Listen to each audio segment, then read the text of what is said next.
Everyone, Becky here. All right, so for those of you who are new to the channel, preparing for the HSK 7 through 9 exam. So this is like the more advanced Chinese exam nowadays. Yeah, so one issue is that it's very hard to know what to do to prepare because it's a new exam and not many people have taken it. Almost nobody, or at least not many native English speakers online have described taking the exam. So, all right, what I'm doing is studying Chinese history in the hopes that it'll help me prepare for this exam. So, here's a history book I borrowed from the library, 中华上下5000年. And I want to continue from here. 后羿. You know Hou Yi?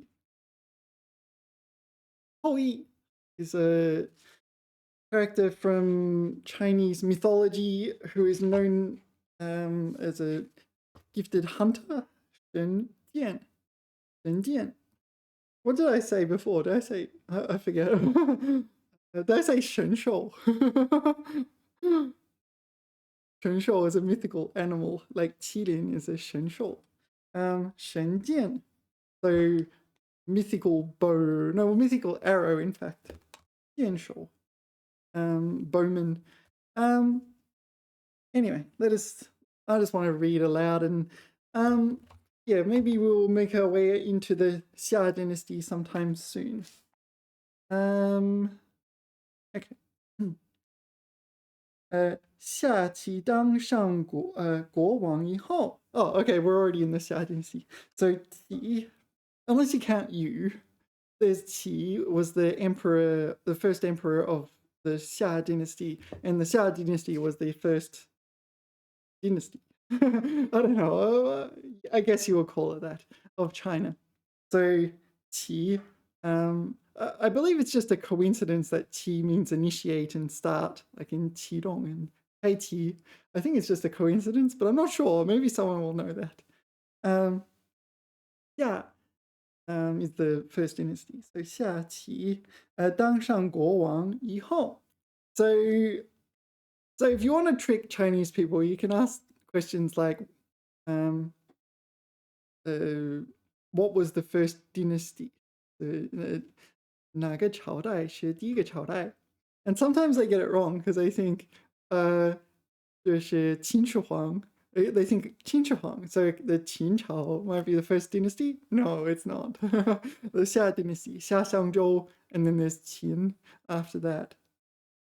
All right. Anyway, 有一个部落有户. All right, so this is a rare character. 有户氏不服. So 有户氏. This will be either a name of a person or a tribe, or kind of like the superposition of both of those things. 起兵反抗. All right, so this Qi wants to come along and start the Xia dynasty, and 有户氏 is like, no way, man. I got my own thing going on over here. Let's see what happens. 齐和有户氏的部落发生了一场战争. We have war. All right, here we go. 最后齐把有户氏灭了. Oh, that was quick. All right. I was like, we have war. And then the next clause, we didn't even finish the sentence. Okay, this one was wiped out. 把俘虏来的人罚作 what is this? 木奴. So these are slaves that serve as farmers or something like this. Something in that ballpark. 其他部落看到有户氏的样子，没有人在反抗了.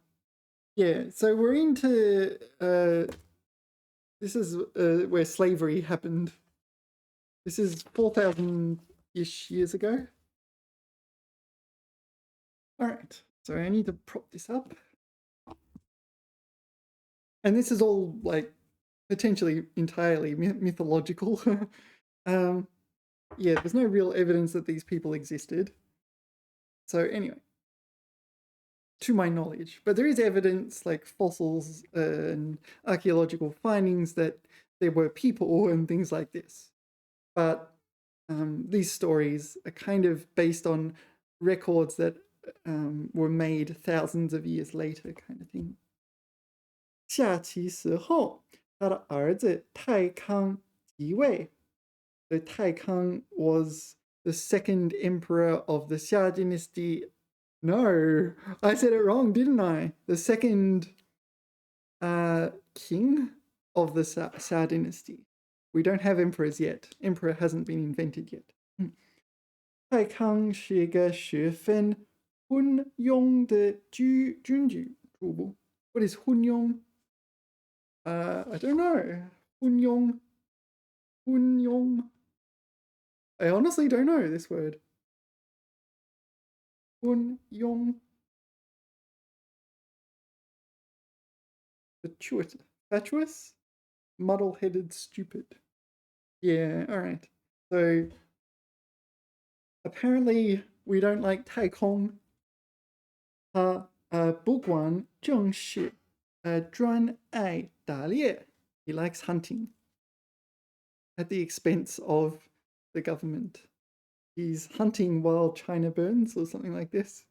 有一次，太空带着随从到洛水南岸去打猎。This will be a place name. 他越打越起劲，去了100天还没有回家。All right, so for 100 days he's like just chilling, enjoying the serenity of this place and doing his hunting.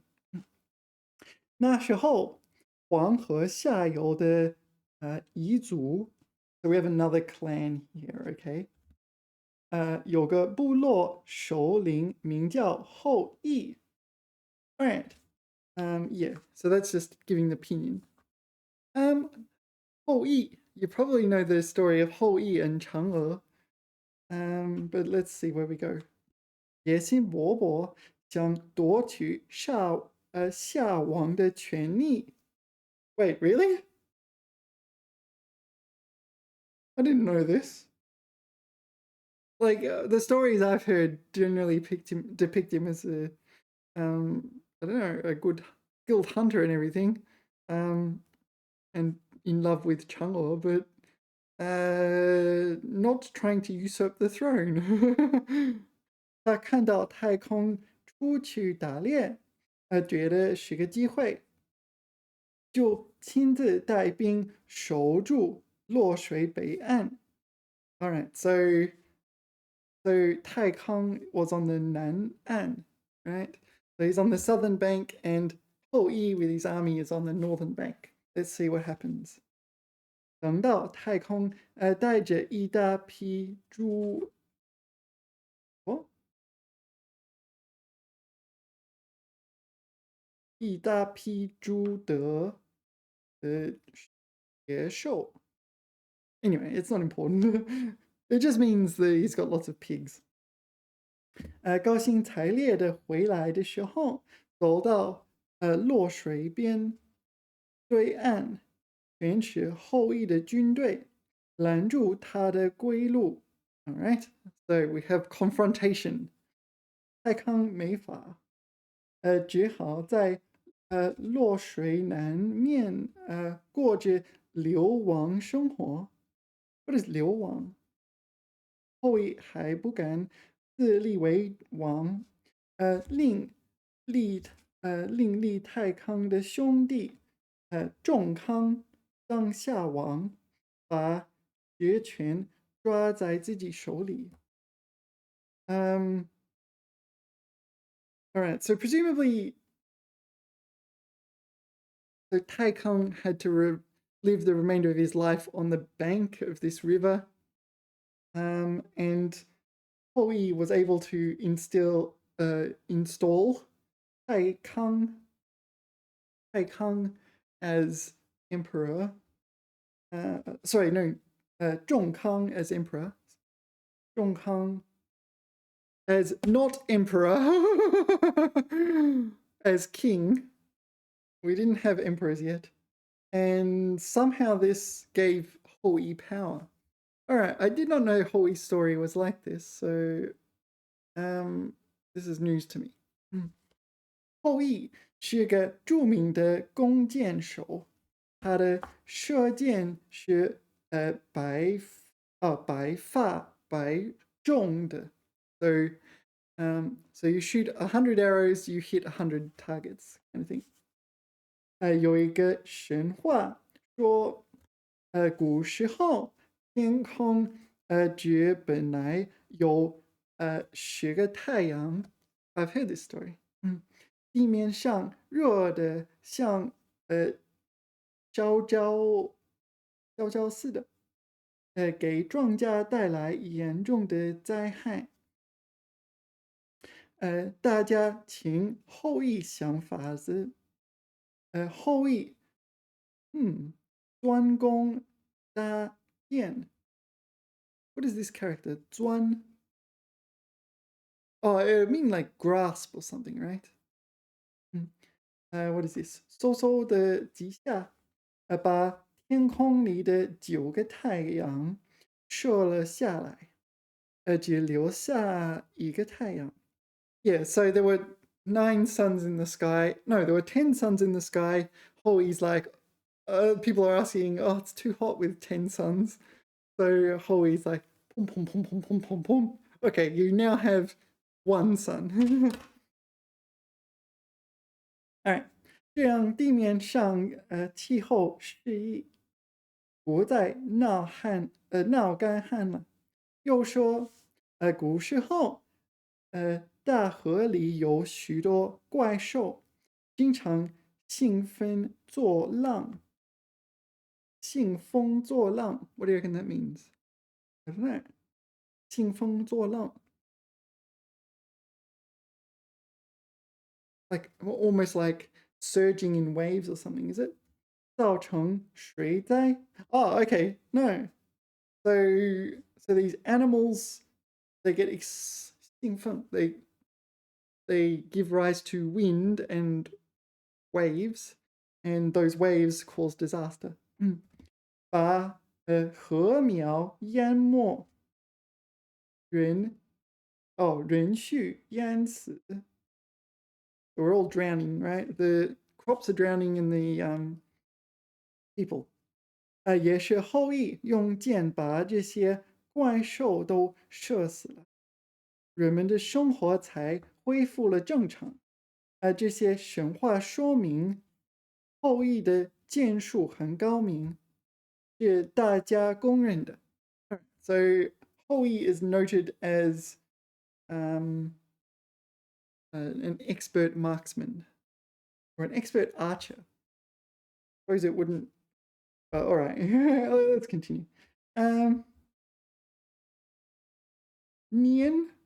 is that the character? Ah, it is Nian. Not what I was thinking. Pick up here. This one, to grasp with the fingers. Gotta be that, but Nian is usually like clay, right? You Nian clay.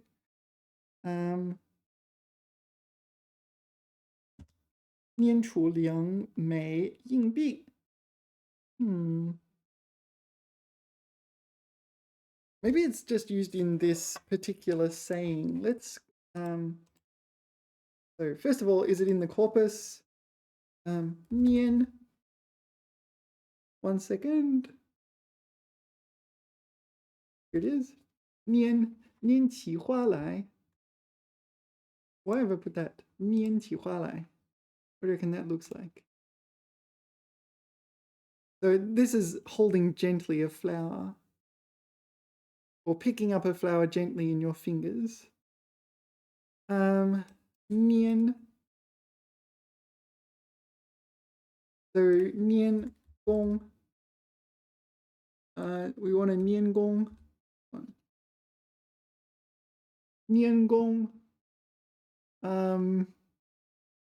I have a feeling this is a romance novel. 耽美, right? Okay, oh, here we are. So it looks like it's a chengyu, and that looks like 后羿. Yeah, so, whoops. 年功大建, 年功大建. Is that 后羿? It looks AI generated though. Oh yeah, it is. 年功大建. Interesting. All right.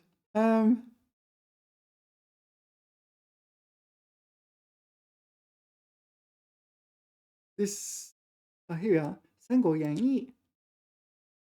Okay, so it's a quote from the Romance of the Three Kingdoms. 第65回，张飞带驻马，拈弓搭箭，回射马超. All right, so Zhang Fei and Ma Chao are fighting with arrows and they're shooting each other with arrows. So this is where the quote comes from. It's a Three Kingdoms period, but all right. So the character is Nian here. Nian Gong Da Jian. All right, let us continue. That one's a new one for me. Or I've heard Nian before, but not in this context. 后一开始还只是做个仲康的助手. Okay, so we've got Zhong Kang installed as king and Hou is the helper. 到了仲康一死，他干脆把仲康的儿子相撵走. So 相 the name of the 儿子? 撵走 is like chased away, right? I better check. 撵走. So I guess Xiang is the name here. Like normally Chinese names are not just like random single characters, but it works like that. We've got Qi and Yu and things like this that are that happen in this time period. 夺了夏朝的王位. All right, so now Hou Yi is king. All right, 他仗着射箭的本领. What is this 仗? I've never seen 仗 used as a verb before. This 仗 is 打仗的仗, is it? Sorry, 打仗的仗. Always encountered it as a noun. 拿着,并起. Okay, so you can 仗 a weapon. Okay, so meaning to grasp or hold a weapon. You 仗, and in this case, Hou Yi is 仗ing his bow and arrow. Where were we? Here. 仗着射箭的本领. So this is more figurative actually. So this 仗 literally means to grasp a weapon, but here it's grasping his skills in archery. 射箭 is archery. 也作威作福起来. No, 作威作福起来. 作威作福. What do you reckon that means? I'm sorry, but I'm going to look this up too. 作威作福. Tyrannical abuse of power. So 作威作福. All right. So wei is power, right? This is 是威, a show of power. Okay. Wu is, well, you know this character, right? It's used very decoratively all over the place for good blessings and so on. So this seems like it's a quote from this text. 上书洪范为辟作福为辟作威. All right, so that's the origin, is it? What does it mean? 意思是只有君主才能独揽权威，善行惩罚，后用作威作福，形成滥用权力、独断专行。All right, so basically it's my way or the highway, kind of thing. All right, but again, this is a new one for me. This is a new one for me as well. This Chongyu. Of course, I know the characters, but not the Chongyu.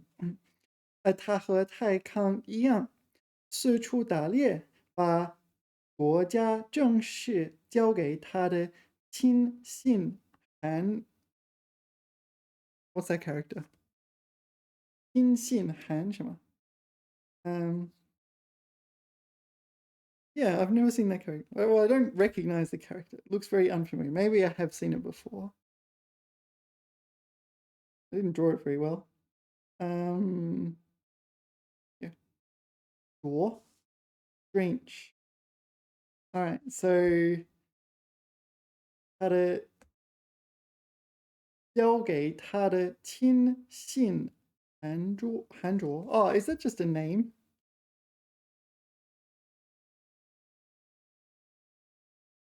I don't know what to do with this information. Not some wacky name, is it? Hanzhuo. Not in the corpus. So I'll make a note. 1 second. Yeah, so it is a name. Hanzhuo. So what's that? Yunxing. Mingzhuo. So this is Han? I got no idea what this means. Okay, so 夏朝时期的篡位君主 this is to usurp the throne, right? Seize the throne. 篡位以孔子的儒家思想为主体的中国历史，把它排斥在帝王之外。So what's Han Zhuo's relationship to 后羿? The textbook said 亲信. What is 亲信? I don't know. 他早年任东夷有穷氏so this is another tribe. 九陵后羿. Oh, okay, so this is the tribe, 后羿's tribe. The Xiang. Oh, so this Xiang is 首相的相, is it? Fine. Okay, so Xiang is not a name, but a role. No, maybe it's a name. 后羿的相 This was 仲康的儿子相捏走. I don't know. 后羿以下君太康伯续国事趁虚而入. 伯续. Okay, so 后羿 doesn't care about Taikang. We did this one, right? He's already replaced him with Zhong Kang.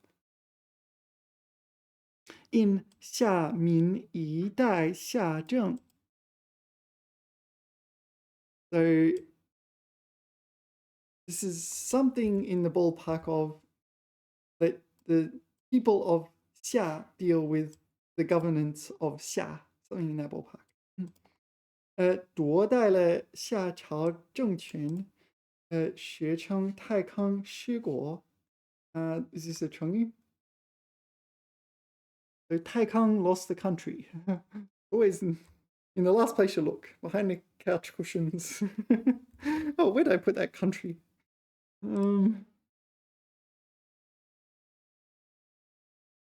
All right.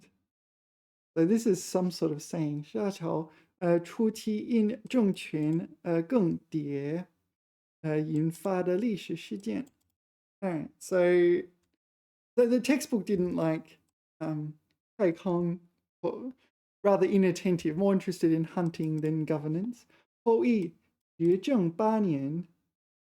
So 后羿became keep saying emperor, don't I? I should say king.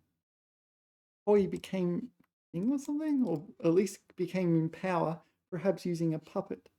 不修民事 and not caring about the people. 韩卓趁机杀死后羿.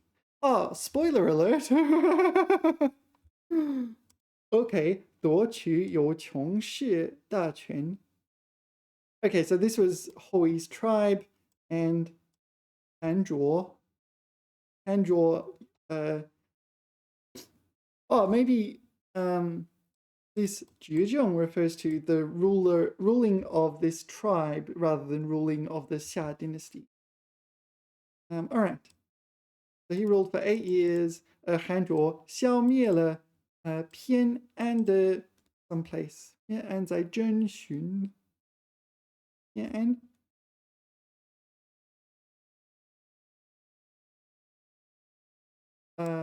Okay, so this is a word, right? This one. They're forced to relinquish military ground, middle ground. 偏安的 this place. 偏安在征询的夏朝残余势力或自相 some other person, right? 使自太康失国以来长期分裂的中原北方地区重新统一。All right, so where were we? We have Hanzhuo. Hanzhuo killed Hou and reunited China, or at least part of China. And we're back in the dynasty again, right? Hanzhuo 晚年, what's that? 交涉淫逸 decadent. 不修政府. Okay, so he wasn't all. None of these emperors, none of these kings are any good, right? First of all, they're all killing each other, and second of all, they're not actually caring about governance. 最后又死于 so this one, the son of this one, Xiao Kang, killed this one. All right. I feel like I need to draw a diagram. Who killed whom? 小康的复国之战中, so during a war. So not necessarily directly, but in the war of 复国之战. All right. So no wonder I'm not picking up on everything here. There's a few Chongyus here, but also there's a lot of names that don't follow the standard naming convention in Chinese. So it can be quite hard. All right, so Hanzhuo is a person. Where were we? Hanzhuo. What is Qin Xin? So Xin, it used to refer to like a messenger or a herald or something like this. So it could be Hui's personal messenger. That's my best guess thus far. Qin Xin. So trusted aid. Okay. So Xin is Xin Lai or Xin Ren. Okay, Qin Xin. All right, fair enough. Let us continue. All right. Hanzhuo 瞒着后羿. So this is 隐瞒的瞒, like kept 后羿 in the dark. 收买人心. Okay, 有一次后羿打猎回来, 韩卓派人把他杀了. Okay, Hou-Yi is now dead. That is it the same Hou-Yi as Hou-Yi and Chang'e? I'm not sure. We'll have to ask ChatGPT on this. All right. 韩卓杀了后羿, 夺了王位, so usurp the throne or seize the throne maybe. 怕下族再跟他争夺, 一定要杀死被后羿撵走的襄. Okay, so this Xiang is a person All right.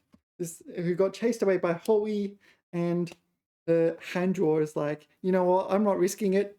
Kill you too. All right. 香逃到哪儿，韩卓就追到哪儿. Okay, so we pursued for quite a while. That's emphasizing, despite not literally saying that. 后来，香终于被韩卓杀了。那时候，香的妻子正怀着孕，so she's pregnant，被韩卓逼得没法通。Whoa, I'm not sure if I want to read this sentence, but okay. 从墙洞里爬了出来，逃到娘家。Oh, okay, it's not as bad as I thought. 有扔氏部落，生下个儿子叫小康。Okay, so this is Xiang's wife. So she fled to some other tribe and gave birth to a son called Xiaokang. Wow, all right. We've barely even started in Chinese history, and it is like this for the next 4,000 years. Everyone's like killing each other. Oh. All right. It's interesting, but it's also incredibly complicated.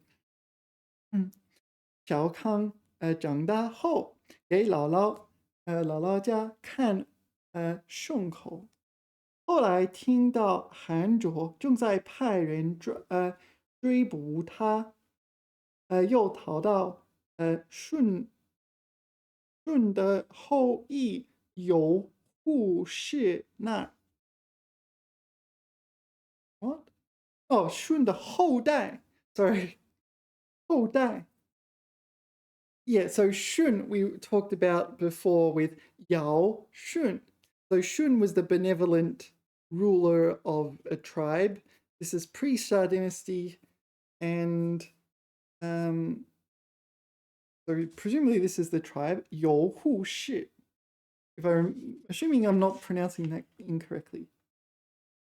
I think I am actually. Maybe it's You Yu Shi. What is this one? Here, here, and then Wu. Oh, yeah, I am mispronouncing it. Name of a legendary dynasty founded by King Shun. Yu. Yu. Okay, 有于氏. Alright.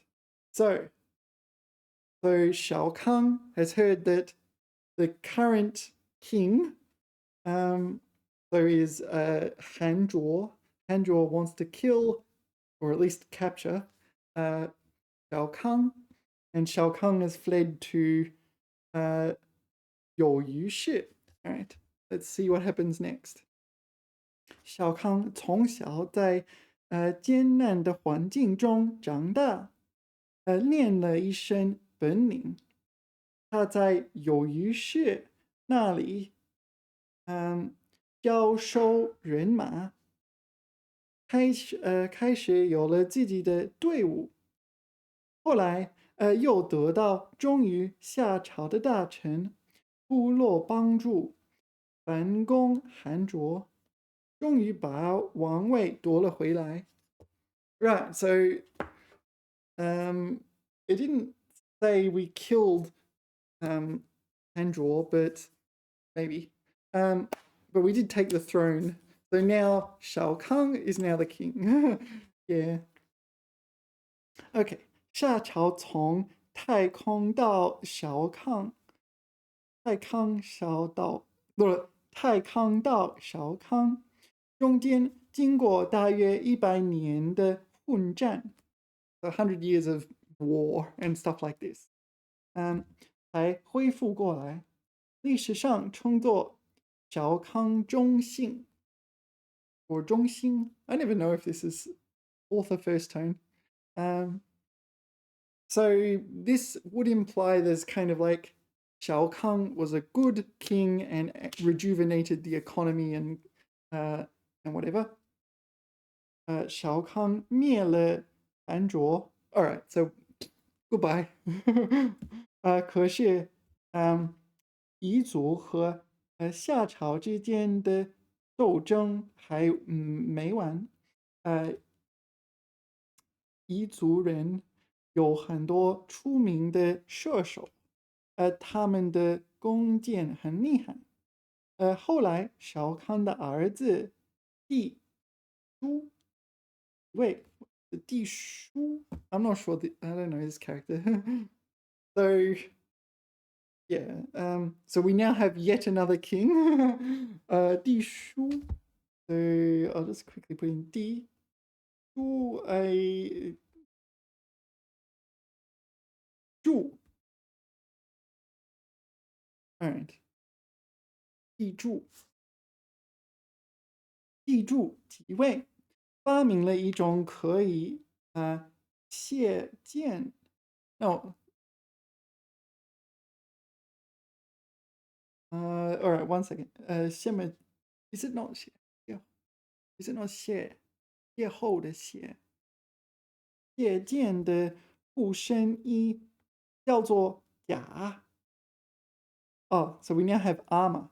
战胜了彝族，夏的意识，夏的势力又向东发展了。Alright, so Shao Kahn made the country, or whatever you want to call it, more prosperous, and Shao Kahn's son Di Zhu led a war, no, invented armor, yeah, and wiped out, or at least defeated, Yizu, the Yizu clan. All right, and what were we going to look up? Oh, this one. It's 邂逅的邂, right? But I don't understand the relationship here. Oh, it's not 邂逅的邂. Well, that explains why I don't understand the relationship. So what is this character?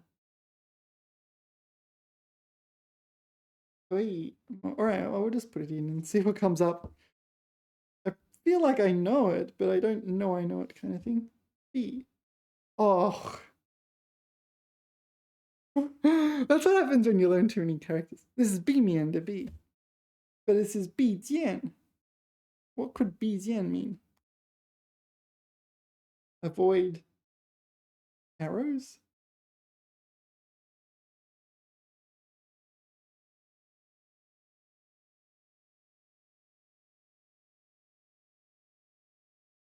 B Jian the. Oh, sorry. So this is armor. Sorry, arrow-proof armor. Oh, of course. Okay, so Shao Kahn has killed Han Zhuo and become king.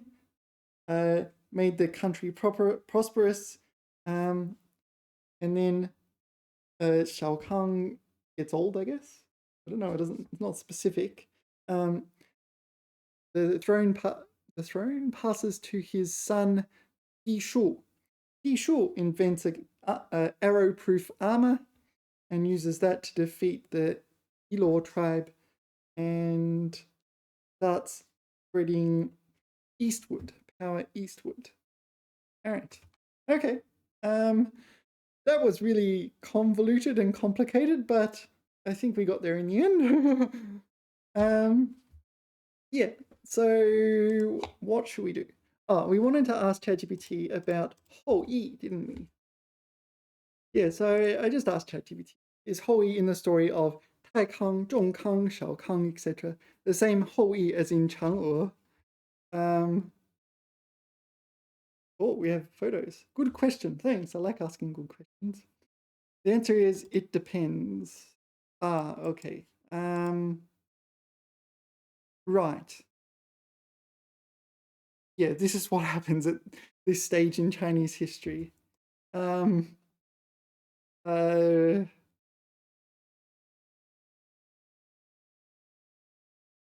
yeah, so the Baidu Baiku page talks about Youchong Shi, the Youchong, it's not in the dictionary, the Youchong clan. So that's that one. Right. So, I don't know what to do with this information. They seem distinct because I don't recall Hou Yi getting like killed in the Chang'e story, but yeah, this one, cosmic supernatural, the idea of being killed off while being able to like shoot down 9 out of 10 suns. Yeah. So yeah. All right.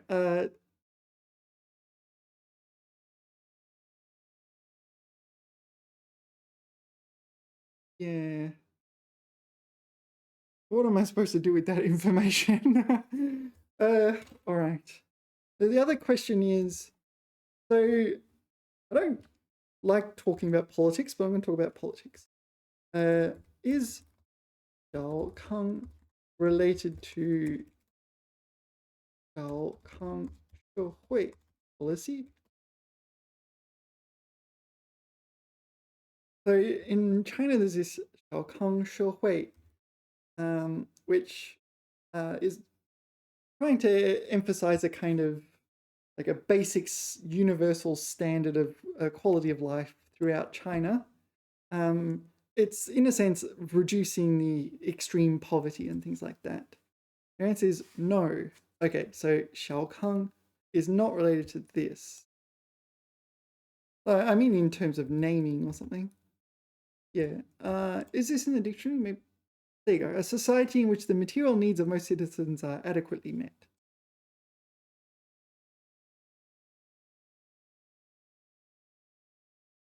Xiaokang.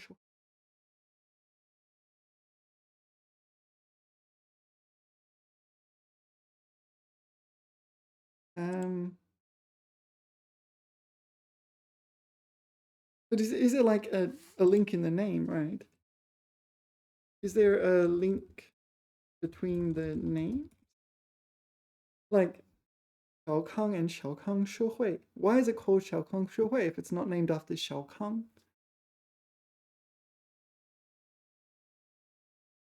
Looks similar.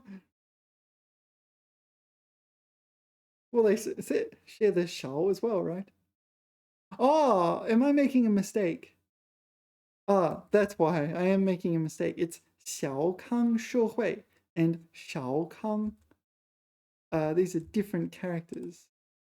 Xiaokang and Xiaokang Shehui. Okay. Huh. So, I'm making a mistake. It's Xiaokang and Xiaokang Shehui. And Xiao does not equal Xiao.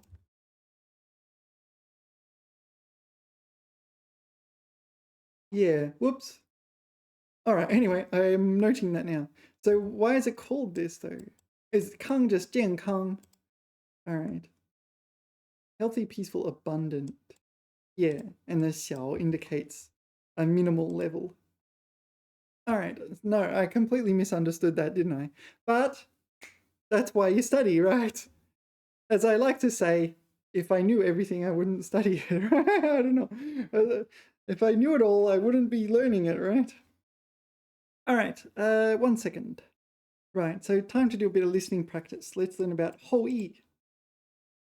I don't know what that is. Some book.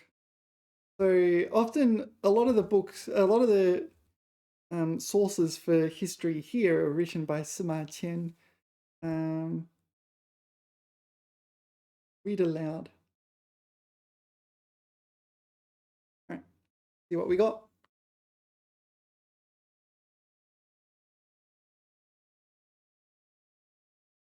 This gives me a chance to rest.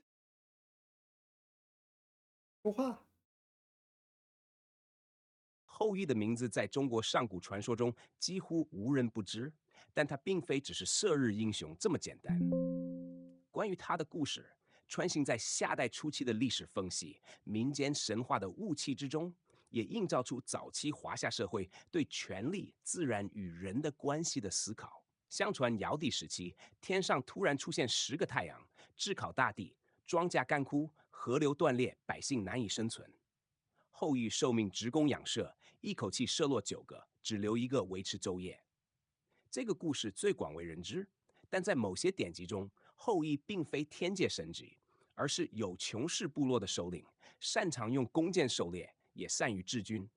他的名字经常与夏代初期的政治动荡联系在一起。竹书纪年记载，夏王太康沉迷游猎，无心政事，导致夏政衰落。有穷氏趁机崛起，后羿受部族拥戴，曾一度掌控政权，但他本人并未能建立稳定的统治，而是将权柄交给了自己的部下韩宣。韩宣后来反叛，弑杀后羿，成为更残酷的统治者。这个版本的故 Is this 事 one 让 wrong, 后羿 right? 从神话英雄回到了一个更贴近史实的形象。他是一个武技高强却不善政治的领袖，其功绩更多体现在军事与狩猎，而非治国安邦。有趣的是，后羿在不同故事中的性格反差极大。有的版本强调他的正义与勇武，有的则认为他取得权力后变得骄横，甚至把射日解读为他滥用武力的象征。这些差异展现了口耳相传的故事如何随着时代变化，而古人也借后羿的形象来映射对权力的警惕。后羿与嫦娥的故事为他的形象增添了另一层温度。流传最广的是后羿得到不死之药，嫦娥为防落入坏人之手而独自吞下，飞升月宫。后羿回家后空对桂隐，悔恨不已，于是每年中秋设案祭月。这个故事中的后羿不再是冷月的弓箭手，而是一个失去挚爱的丈夫，情感丰富而脆弱。从射日英雄到政权争夺者，再到月下孤影人，后羿的一生如同古代神话与早期史料的交叠剪影。它可能并不存在于确切的历史年代，但它所承载的象征意义深深扎根于华夏文化之中。勇武、悲剧、权力、失落，以及人与自然交力的永恒主题。或许正因如此，后羿的故事才能跨越千年，在不断演变中依旧鲜活。他既是神话里的巨人，也是人心中永不褪色的光影。All right, that was quite challenging. Um, so where were we? So ChatGPT didn't pronounce some words correctly as well, right? It was just one word. Was a hand draw. But this is what happens when you get super rare characters even ChatGPT doesn't know how to pronounce. Shall we listen one more time? I'm not sure. Like, yeah, I mean, I can just keep generating stuff. Okay, let's. Maybe I will get another one. Can you generate an essay on any topic that cites whole E for inspiration? In Chinese, I'm going to assume it knows. All right. So because I'm preparing for an exam, I want to be able to cite people like Ho Yi and their story, etc., etc.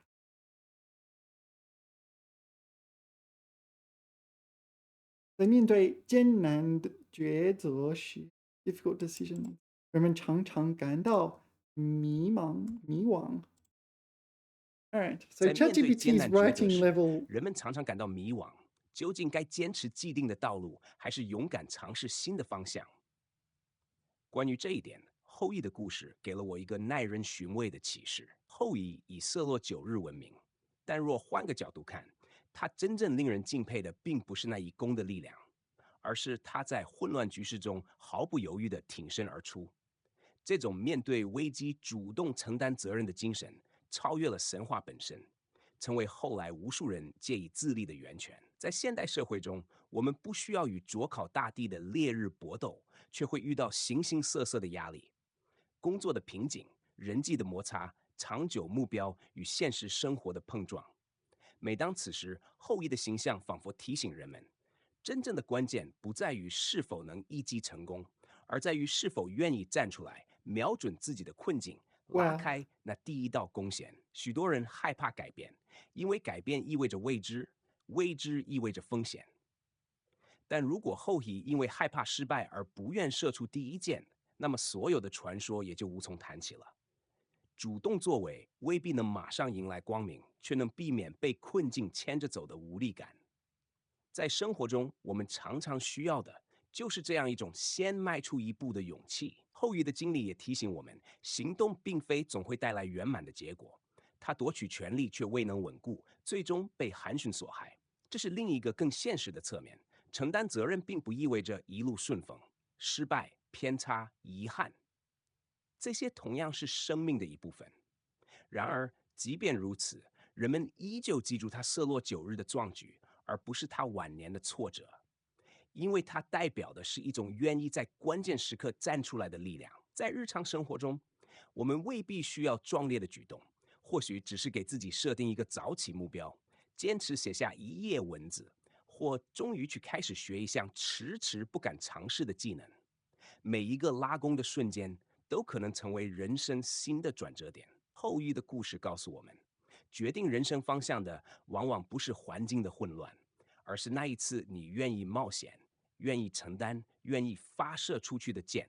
只要愿意迈出那一步，每个人都可能成为解决危机、突破困局的自己。Wow. Yeah. Oh no, it's very inspiring.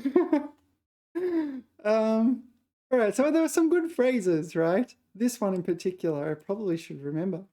超越了神话本身 to surpass the 神话, the like the mythological tale itself. So it's not just okay. So it's not relevant whether or not he shot down 9 sons or not. The important point is um, uh, like this attitude of I don't know doing things kind of thing, actively doing things. Um, yeah, there was a few other quotes. 愿意站出来 So it's 愿意站出来 it's not whether or not it was easy for him. It's like the willingness to do something, willingness to act. Now there was another really good. Oh, this one. 先迈出一步的勇气 Yeah, the bravery of taking the first step. Wow. Yeah, it's full of things I could use in essays. Hey. Wow. And it's like, yes, there were setbacks. ChatGPT uses "hi" rather than like, but then again, it really doesn't matter that much. That's not the point. They're suffering setbacks. Yeah. Oh, interesting. So the conclusion, 后羿的故事告诉我们，决定人生方向的往往不是环境的混乱，而是那一次，你愿意冒险、愿意承担、愿意发射出去的箭。只要愿意迈出那一步，每个人都可能成为解决危机、突破困局的自己。Wow. If I wrote that on my exam, I'd be pretty happy. All right, 1 second. Right, so what else did we do? Can you write an essay that describes the throne, the Xia dynasty throne from when? From Qi. Oh, I put Qi on Qi. To Shao Kahn. Shao Kahn. Shao Kahn and Shao Kahn had an 儿子，地柱。One second. 地柱. Where is Zhu? This might be a relatively hard character to find. Zhu. Zhu. There you are. Oh.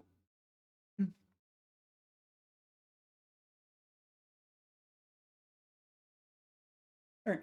I didn't say please. Very impolite. Oh, this is the more advanced version, isn't it? Because I haven't used up all my credit at the moment. Oh wow, 5.1. Look at that. So that's why it's well. All right. Well, we got what we're given.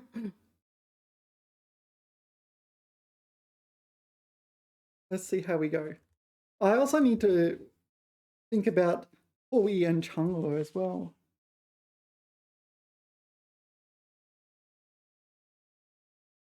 And check out that version of the story. Boom. 以下是一篇关于夏朝从夏启至夏地柱期间王位王朝格局及王座演变与政局变动的描述。夏朝由夏禹建立，其后由夏启开始，形成世袭王位制度。也就是说，从禅让转向父子相传家族继承的家天下 Ada Zupu Datsen。夏启王朝奠基与世袭制度确立。夏启为禹之子，继承王位后，通过征讨反叛势力，如有护氏，巩固政权。他在位期间，标志着中国历史上第一个由父传子的王朝正式开始，结束了此前贤能禅让的传统。Wikipedia。太康与仲康混乱与权力真空。夏启之后是其子夏太康，但太康沉迷田猎，不理朝政，据说被地方强族或部落首领借机夺权。ls.htpcn.com。继而为其弟夏仲康即位，但仲康时代同样缺乏实权与稳定。m.mokcn.com。此时王座虽名义上属于姬姓，但实权动摇，篡权与政权中断。后羿与韩遂的插入，在太康统治无力、中康继位无效之际，外部部族首领据说取代了夏氏实际控制权，部分古籍称为后羿干涉政权。ls.htpcn.com。后羿或其部下曾干预王位继承，使得夏朝出现权力断裂、王座易手的事实。这一点说明夏朝王座在形式继承之外，常受到实力派的冲击。mmokcn.com。少康中兴与朱王座重建与夏势力复苏。后来传说中夏以臣和后代联合复兴王室，成为夏帝少康的中兴。夏朝王权得以恢复，王座摆脱篡夺者控制，重回姬姓统治。m.mokcn.com。其子夏帝居继位后，王朝相对安定，他被视为恢复和稳固王室秩序、延续王座合法继承的重要统治者。mmokcn.com。王座的 Very 象 hard to 征与权 understand. 力现实。从理想到动荡，夏启开创世袭之后，王座象征的是家族正统与持续统治。太康、中康时期，王座虽在，实权却动摇，这暴露出王朝对内部治理与权威维护的脆弱。后羿、韩氏干预王位，则说明谁有武力，谁就可能掌权。王座不再只是血统象征，也依赖实力。少康中兴与朱的统治，象征着对正统合法性的重新确认。王室恢复，王座合法继承。因此，从夏启到夏帝柱这段时期的夏王座，并非一成不变，而是一种在合法继承、实际权力、部落层层势力之间不断摇摆与重构的现实。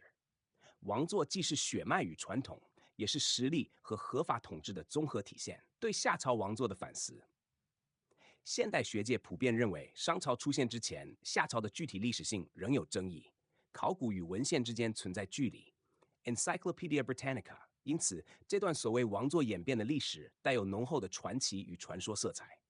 无论是夏启开创世袭、太康失国、少康复兴，还是朱稳固王朝，都可能夹杂史实与后世附会。若我们把王座看作一种权威、统治与合法继承的综合符号，那么从启到朱，夏朝的王座经历了建立、动摇、篡夺、复兴、稳固的反复。这一过程正是早期国家形态从松散联盟向世袭王权演进的缩影。如果你愿意，我可以帮你画出从启到朱的夏王朝世袭图。加王位变动图，直观看谁继谁与谁夺谁。All right, so that was pretty hard to keep up with, and yeah, there's a few distractions like giving these citations. I call them distractions in the sense of reading aloud. It's pretty distracting. Yeah, like it's hard because it's an unfamiliar topic for me. So these are the first Xia Dynasty emperors. I said emperors again, didn't I? Whoops. What up, G? Um, 夏朝.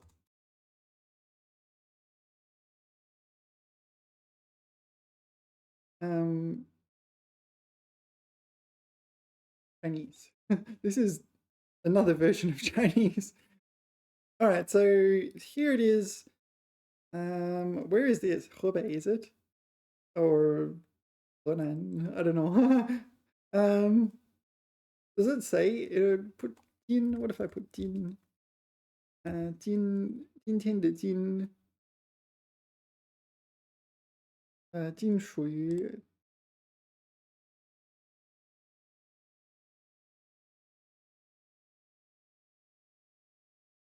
河南 yeah 河南 all right is there like a list of things oh here we go Gun. So we talked about Gun in the last video. Gun. So it seems like the precise point in where you say that there is now a Xia dynasty is unclear. So you could say it here, here, or here. But I think everyone would agree there is a Xia dynasty at this point. But at the same time, if the Gun was Yu's father and Qi was... But then again, why is it a dynasty if they're not transferring from father to son?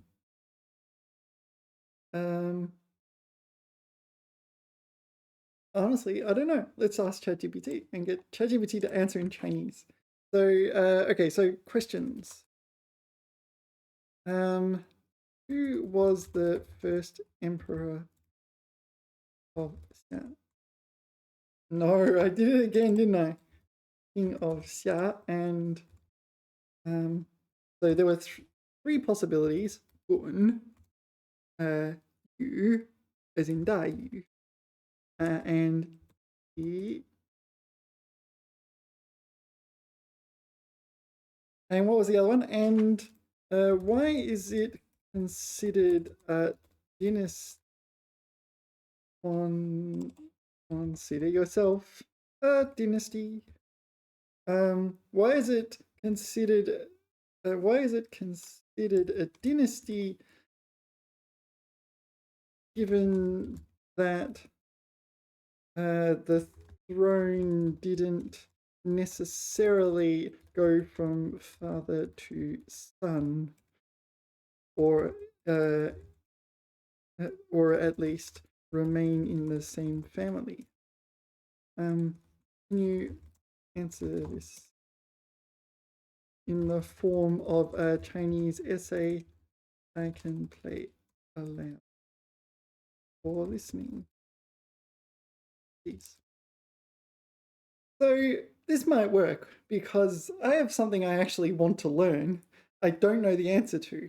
So the only way, well, aside from going to figure it out in 10 other possibilities, the only way I can figure it out from this text is to actually understand what's said. And let's see if I can do that. So 2 questions: who's the first emperor? And second question was why is it considered a dynasty? 在讨论夏朝时，人们常会提出2个相关的问题。Okay, so ChatGPT is 在讨 recapping 论 my 夏朝 question. 时，人们常会提出2个相关的问题：第一，谁才算得上夏朝的第一位君主？第二，既然早期王位并非完全按照父子继承，为什么夏仍被视为中国史上第一个王朝？这2个问题牵涉到传说、史料与后世史学观念的交叉，是理解夏代的重要起点。关于第一位君主，传说中有3个人物常被提及：辉、禹、启。辉滚，是治水功臣，但大多数文献并不把他列为夏朝的建立者，他更像是夏族早期的领袖。禹承继父业，成功治理洪水，被后世尊为夏后或夏祖。然而，从政治制度与王位传承来看，禹被视为夏之始，他的功绩与威望使族群开始向中央化的政权聚拢。但若谈到王朝的正式开端，许多史书认为应从启算起。理由在于，禹虽未共主，但仍延续了某种禅让色彩；而启破除了部族联盟旧制，成功实现了父嗣子继，使家天下真正出现。也因此，有人说禹奠基，启建制，两者共同构成夏的起点。但问题随之而来：如果夏王位在启之后依然多次出现断裂、外族干预，甚至被夺取，那么夏为何仍能被视作一个王朝？这涉及到王朝概念的本质。所谓王朝，并非要求每一代都严格父子相传，而是指一个拥有相对稳定政治中心，以同一族群或同一政权为核心的统治时期。夏的统治虽不完善，但它体现了几个关键特征。第一，启之后的夏代统治者大多出自一姓家族，即便出现中断，复兴者仍往往以恢复夏氏为号召。第二，夏在地理与文化上构建了明确的政治中心，其影响范围较之前的部族联盟更广。第三，在后世史学的体系中，夏被视为商周之前的首个世袭王权，形成了历史脉络的开端。换言之，夏之所以是王朝，不是因为它完美无缺，而是因为它标志着中国早期国家形态的一次重大转折。从禹的共主到启的世袭，再到少康之后的恢复与延续，夏呈现出一个家族为中心的权力结构，即便经历动荡，核心认同仍然未散。正如后世的许多王朝也会经历外戚、权臣、外族势力的插入，但只要统治延续并保持一定的文化与血统传承，它就依旧被纳入朝代的框架之内。因此，夏朝的意义不只在于历史是否真实，王位是否清晰，而在于它展示了古代中国从部落联盟走向世袭王权的过程。威与启3人的位置与角色，正好折射出这一过渡阶段的复杂面貌，而夏被视为王朝，正是这种巨变的象征。Right. So the answers were which one started the Xia dynasty? So Qi, basically Qi, according to the most history texts, and you was Dian Ding. So you started it, right? Where was the little phrase? There was a phrase somewhere. Oh, it was there somewhere. Or maybe it's over here somewhere. So Gun just happens to be Yu's father and happened to be a leader, but it's not really establishing the Xia dynasty, whereas you started the Xia dynasty with Dayu Jishui, I guess. Although ChatGPT didn't say that. And he was his son and really consolidated it.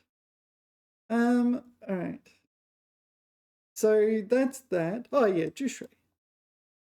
So at this point, when we've got the Jishui happening, we kind of got the civilization. But in the textbook, they talk about how there were all these tribal infighting and so on, and it turned into this kind of was it 世袭制度, a hereditary system. Here it's a little bit hereditary, right? So father, son, grandson. Oh, here it is. 与电击起建制. Yeah. So Gun is not really the leader or the first king of Xia. As for the second question, why is it considered a single dynasty, when there's multiple unrelated families involved? And ChatGPT is just pointing out mostly that it's not all that strict, and this is the beginning of the dynasties. Yeah, most of them were from this family, clan, maybe clan. This one? What does it say here? 夏的地理和文化上，构建了明确的政治中心，其影响，范围较之前，alright, the 部族联盟更广，so large territory 第三，在后世史学的体系中，夏被视为商周之前。Okay, so this is the predecessor to 商周。首个世袭王权。So this is it sort of set off the dynasty system and inheriting the throne through being like a kid of the king. All right. All right. So that's that. Also next. Okay, thanks. Next, can you write about Hou Yi and Chang'e? Yeah, so we need to know this story as well, but it's, as we find out, it may or may not be the same Hou Yi. I guess we'll find out. Let's see what ChatGPT's rendition of this mythological story is. Have you seen the movie Over the Moon? Pause for a second, I'll get it up for you. Yeah, this is the movie. I quite like this movie, actually.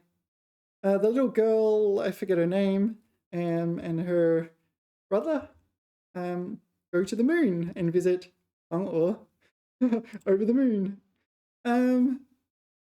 Yeah, I really like this movie. It's full of all sorts of Chinese cultural elements. It is in English, so there is that. But it's not a bad movie. Yeah. You can see a lot of yeah, I don't know. Yeah, Chang'e was really cool.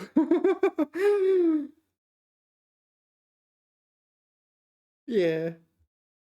Anyway, you get the idea. Let's not get too far off track. But if you haven't seen the movie, you might as well. It's a really good movie. Or at least I liked it. Alright, let's see what we got. Let's see ChatGPT's rendition. And that's also Chang'e and Hou Yi in that story as well. 后羿与嫦娥的故事是中国上古传说中最广为流传的一段，它既包含英雄壮举，也带着人性的温柔与孤独。谈起他们，人们往往会先想到射日与奔月这两幕，但若把故事连贯起来看，就会发现，这其实是一段关于责任、选择与代价的叙事。相传上古之时，天上突然出现了10个太阳，炙烤大地，河流干涸，草木焦枯，百姓苦不堪言。身为勇士的后羿挺身而出，他拉满神弓，一箭接一箭射落9个太阳，为众生留下一线生机。这段传说让后羿成为拯救世界的象征，但他射落太阳所展现的不只是武力，更是无畏承担的精神。面对超越个人能力的灾难，他仍愿地义战到最前线，这是后羿形象的核心。完成壮举后，后羿获得西王母所赐的不死之药。关于这一点，故事有不同版本，有的说后羿想与嫦娥共同服用，以求常伴。有的说他不愿离开人世与责任，将仙药留在家中。更多版本中，嫦娥偷服仙药是为了避免仙药落入奸人之手。无论哪种讲法，都暗示着后羿并非急于成为仙人，而是愿意留在凡间继续肩负他的职责。嫦娥服下仙药之后，身体变得轻盈，无法再留在人间，只能奔向月宫。她离开的那一刻，既是升华，也是诀别。月亮在许多文化中象征着距离、美丽和不可触及。嫦娥的孤身奔月，更赋予这一形象一种淡淡的哀愁。她虽成仙，却失去了最重要的归处。后羿与嫦娥的离散，使这段传奇带上了人性的柔软层次。后羿的英雄事迹让他站在众人前方，而嫦娥的奔月使他永远置身遥远的天际。他们成为彼此生命中无法跨越的距离。一个留在人间涉猎、治国、延续责任；一个居住广寒宫，对着漫漫清辉遥望旧日的温暖。中秋夜，人们仰望明月，说嫦娥在广寒宫中静静守候，也说后羿在凡间思念不止。月亮因此成为寄托情感的象征。无论人间如何变化，月光依旧照亮古今。每一次亮起，都像是讲述着一个古老的问题：承担与选择总能成就伟大，但伟大背后也可能伴随着难以避免的孤独。后羿和嫦娥的故事，正因为英雄的光辉与人性的无奈并存，才跨越时代，深入人心。它让人记住射日的壮丽，也记住奔月的清冷，记住拯救众生的力量，也记住爱与距离的永恒。All right. That's sort of ChatGPT's rendition with lots of morals of the story and so on, flowery words. But there was a bit here I'm not too familiar with. Xi Wang Mu, Queen Mother of the West. Why would a pinyin be that? Anyway, keeper of the peaches of immortality. Wang Mu Gunyang. All right. So what were we saying? Okay, so anyway, she had the features of it. I thought it was an elixir of immortality. This one. Yenya, legendary magic potion of immortals. Panacea? Fu Shenya. So in secret, fu here is a verb meaning to take medicine. The kind of medicine is a potion of immortality. So she kind of stole it, right? All right, and then she flew to the moon, lived there, and was kind of separated from Hou Yi. Yeah, Hou Yi 和嫦娥的离散，是这个 Yeah, so Hou Yi was stuck on Earth.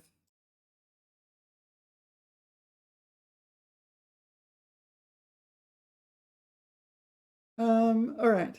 All right, 奔月. This is fly to the moon, right? 奔月. I don't normally say this, but this is normally used only in conjunction with 嫦娥.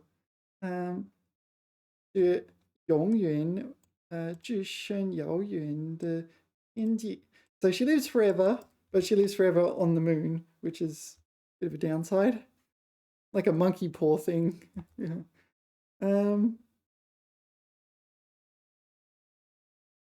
All right. 1 second. All right, so let's continue. Here we are. 商汤和义军. I don't know what this means. Shang.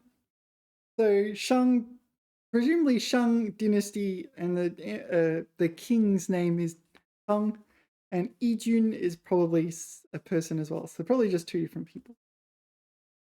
黄河下游有个部落叫商. All right, not what I was expecting. This Shang is the name of a tribe.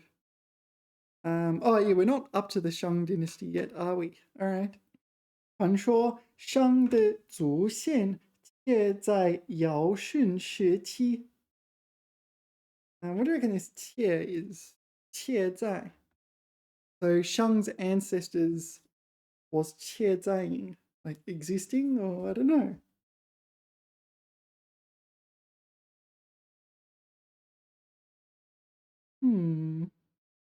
I think that's 妾. Am I wrong? No. Not this 妾, but 婢在. No. Is 婢在 a word?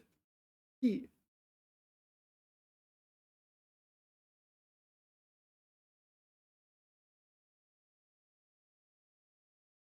I don't know.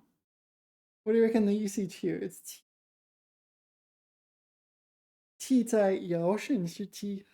Maybe it's figurative, like carved into that period of time. 跟禹一起治过洪水，是一个有功的人。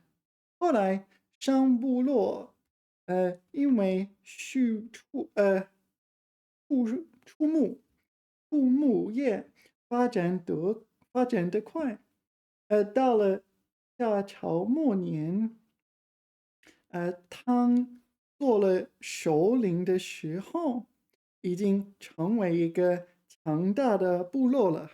Oh, okay, that's Xia Shangzhou, and this is going to be towards the end of the Xia dynasty. Actually, let's go back to Wikipedia. So we got here. We had so this is Hou Yi, is it? And then there. Here we got to here. What's all this?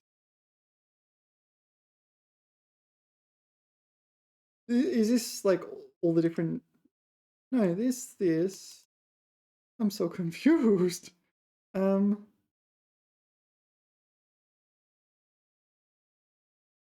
It's not helping, is it? That's an interesting character. So Zhu, there wasn't that much time after Zhu to the end of the Xia dynasty. What's this character? Yeah. Emperor. So maybe it is okay to say emperor of a Xia dynasty, despite there not being emperors. Go. Yin. Alright, I'm not sure what to do with this information, but let's continue reading. But so we have Shang, and Shang was the leader of a tribe during the Xia dynasty. Okay. 夏王朝统治了大约400多年，到了公元前16世纪，夏朝最后的一个王夏。Oh, I've forgotten that character. We had it on the screen. It was Jie, wasn't it? Jie fourth tone? No, Jie second tone. Jie. Okay, Wang Xia. Jie 在位. So Jie is on the throne. So we've skipped a bit of interim there. 夏桀是个出名的暴君 a tyrant. Okay, let's hear about this tyrant. 他和奴隶主贵族残酷压迫人民. All right, slave owner. And kind of cruel as well. 对奴隶镇压更重。夏桀还大兴土木，建造宫殿，过着荒淫奢侈生活。So some extravagant lifestyle on the back of slavery. 大臣关龙 this character I don't recognize. 劝说夏桀，认为这样下去会丧失人心。夏桀勃然大怒，把关龙这个this is just the name. 关龙怎么杀了 Okay. So, all right. So, Guanlong Shema disagreed with the king and died. All right. Well, that was pretty swift. What's the character? Pang.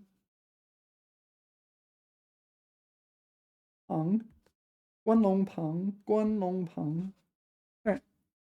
So Guanlong Pang disagreed with the emperor, said this is not a good lifestyle. And it's like, no, I'm pretty good with it. All right.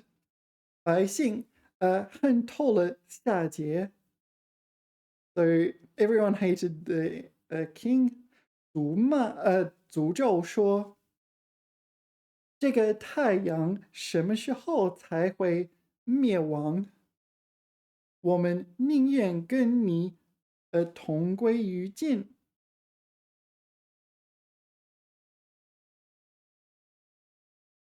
What does that mean?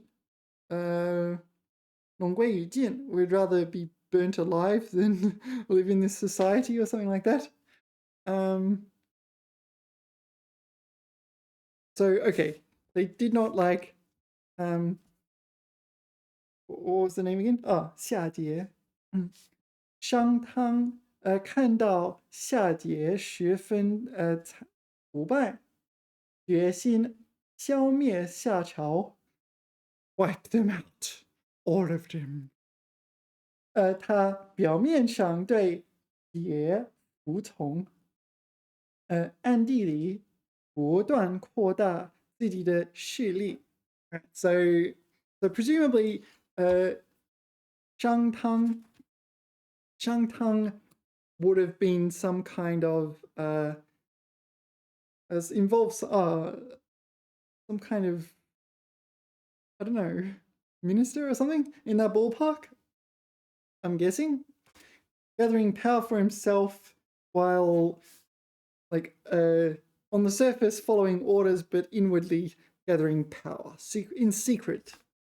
All right, here we're gonna end the Xia dynasty in a minute. 那时候，部落的贵族都是迷信为神的，祭祀天地祖宗看作最要紧的事。上部落附近有一个部落叫is 葛 first time maybe 葛那儿的首领哥伯不按时祭祀。He didn't sacrifice on time. Didn't remember the ancestors. 汤派人去责问哥伯。I better check. Is it the correct pronunciation? 葛 second tone. No, is it second or third? Third tone. 葛伯回答说：我们这儿穷，没有顺口做饰品。I think that's right. 汤送了一批牛羊给葛伯做饰品。葛伯把牛羊杀掉吃了。He was meant to sacrifice the cow and the goat, but instead, nom nom nom. I ate it. 又不四季，汤又派人去责问葛伯说：“我没有粮食，拿什么来饲？No, this is G, isn't it? I'm saying it wrong. I'm getting G and 饲 mixed up. G. 又派人帮助葛伯耕田，还派些劳弱的人给耕作的人送酒送饭。不料在半路上，葛伯把那些酒饭都抢走，还杀了一个送饭的小孩。All right, so this is what Chinese history is like. Everyone's killing everyone.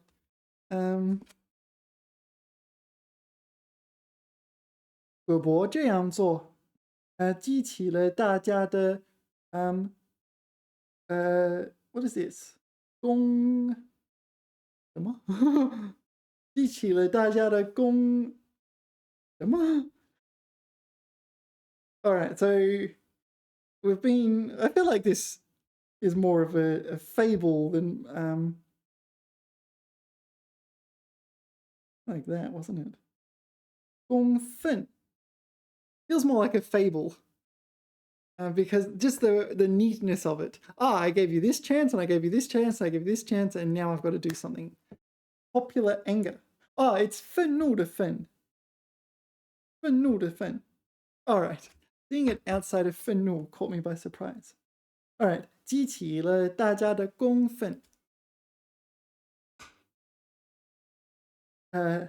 汤抓住这件事，就出兵把葛先消灭了。All right. So ，goodbye。接着又连续攻取了附近几个部落，商汤的势力渐渐发展了。All right, so okay, so it was Shang Tang who went to wipe out Gerbo. Gerbo was not very good, and when Gerbo was wiped out, Shang Tang had more power, and then seems Shang Tang wiped out quite a few other tribes as well. Gongqu, like attacked and conquered, acquired. I don't know, usurped, whatever the term is. All right. 但是并没引起昏庸的夏桀注意。All right, so he hasn't paid attention yet. 商汤妻子带来的陪嫁奴隶中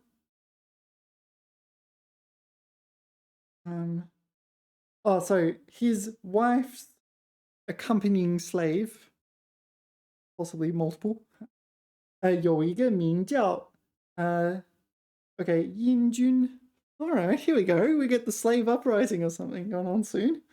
Okay, so that's the name in the title. So let's see what's going to happen. 传说，英军 it is 英军 right?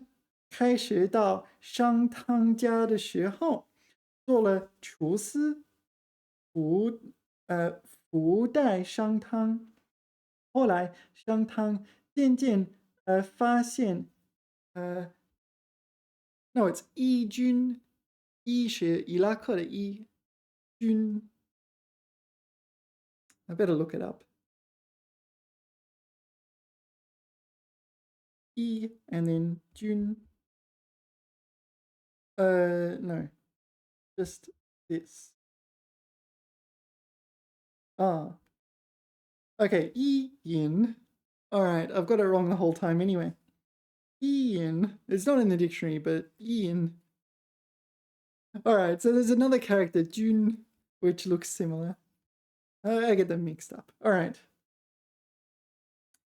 Ian. All right. So Ian was a slave. Where were we? 跟一般奴隶不一样. Okay, so Shang Tang is recognizing this slave is not like the others. Presumably we're going to have some sort of overthrow of a dynasty through a slave. So this is getting exciting, actually. Okay, 商汤和他交谈以后，才知道他是有心装扮做陪嫁奴隶来教汤的。So he's pretending to be a slave. Is that right?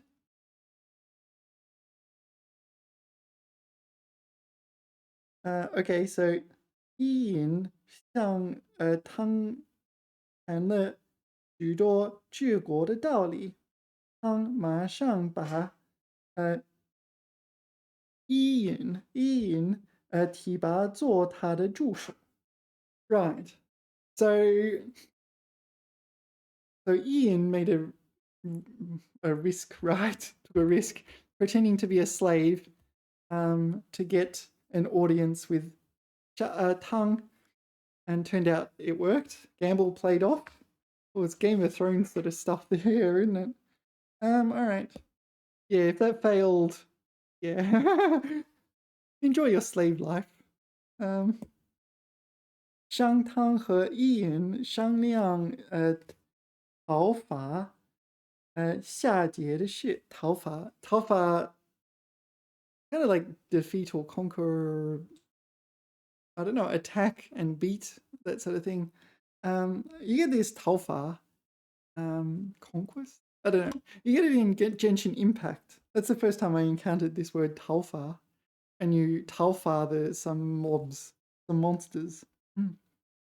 伊尹说，现在夏桀还有力量，我们先不去嘲讽，OK，试探一下，看他怎么样。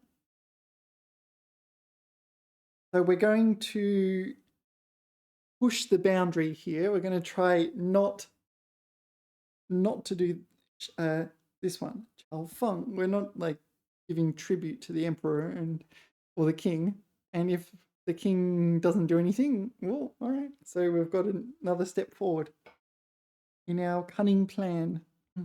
商汤安教伊尹的计策，停止了对夏桀的进贡。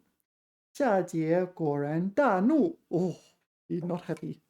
All right，命令九夷发兵攻打商汤。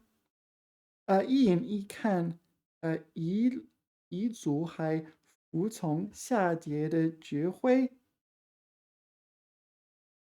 赶快向夏桀请罪。这是请罪，请罪 is this like 请求饶恕 or something like that？恢复了进贡。All right, so the boundary was pushed, but it didn't quite work. 1 second. All right, where were we? 过了一年，九夷中一些部落忍受不了夏朝的压榨勒索。This is like pressure and being extorted and so on. 逐渐办理夏朝。Okay, so there was 9 of them, right? Or maybe that's just the name. Oh, there are 9 E. I don't know what E is, but it's probably some sort of tribe. So some of these 9 tribes are rebelling against the tyranny. 商和伊尹才决定大举进攻 attack. All right.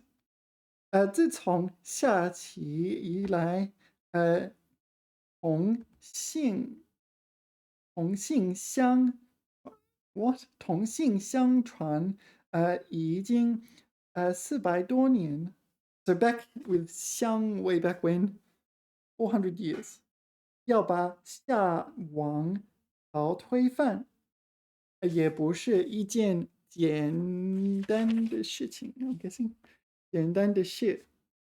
汤和伊尹商量了一番，决定召集商军将士，由汤亲自向大家誓师。No, this is 致师。律师。So, okay, so 大家 here is an expert, right? It doesn't mean everybody. There's a second meaning of 大家 that means an expert. And this 律师 is the name of this expert, right? 汤说, so we're talking to this expert. 我不是敢进行叛乱，实在是夏桀作恶多端，上帝的意志要我消灭他，我不敢不听从天命啊。接着又颁布了赏罚的纪律。What is this one? Oh, not 颁布，宣布 declared. All right. So there's discipline, but it's also reward. All right. 商汤借上帝的意志来动员将士。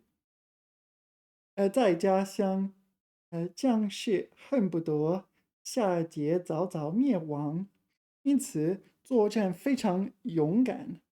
夏商两军在明条今山西运城安邑县安邑镇北 ，All right， so it's in 山西 province， 打了一仗，夏桀的军队被打败了。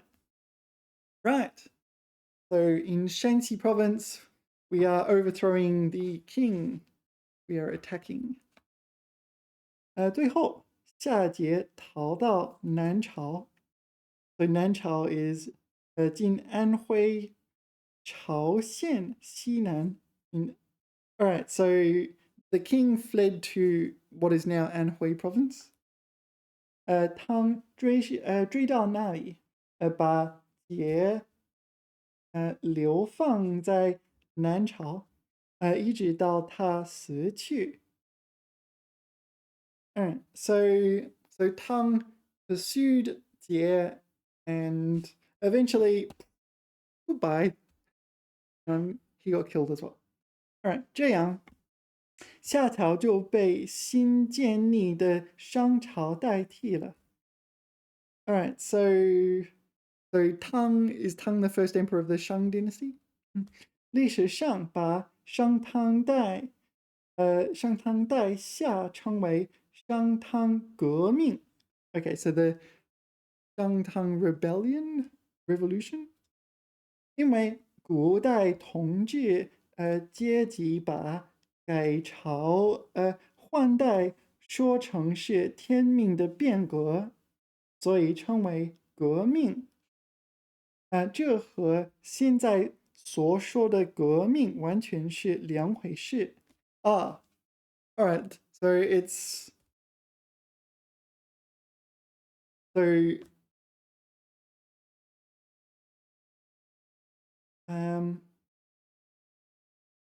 what do you think? What's the difference between 革命 back then and 革命 now? I don't know. I guess we're gonna have to figure it out. Anyway, I think we've now overthrown Ye, and we now have the Shang dynasty, no longer in the Xia dynasty. Now, what do we want to do? Oh, we want to figure out. So what's the my book mentions 商汤革命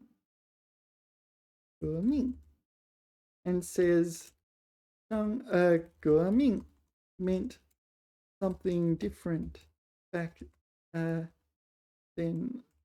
Can you explain this, please? And please answer in the form of a short essay so I can allow for listening.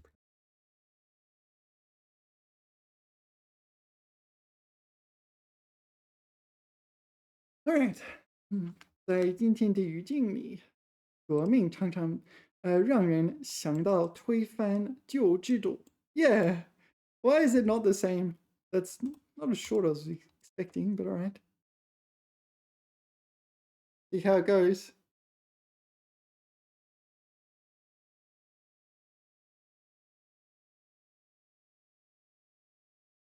在今天的语境里，革命常常让人想到推翻旧制度、建立新秩序，甚至带有激烈的政治含义。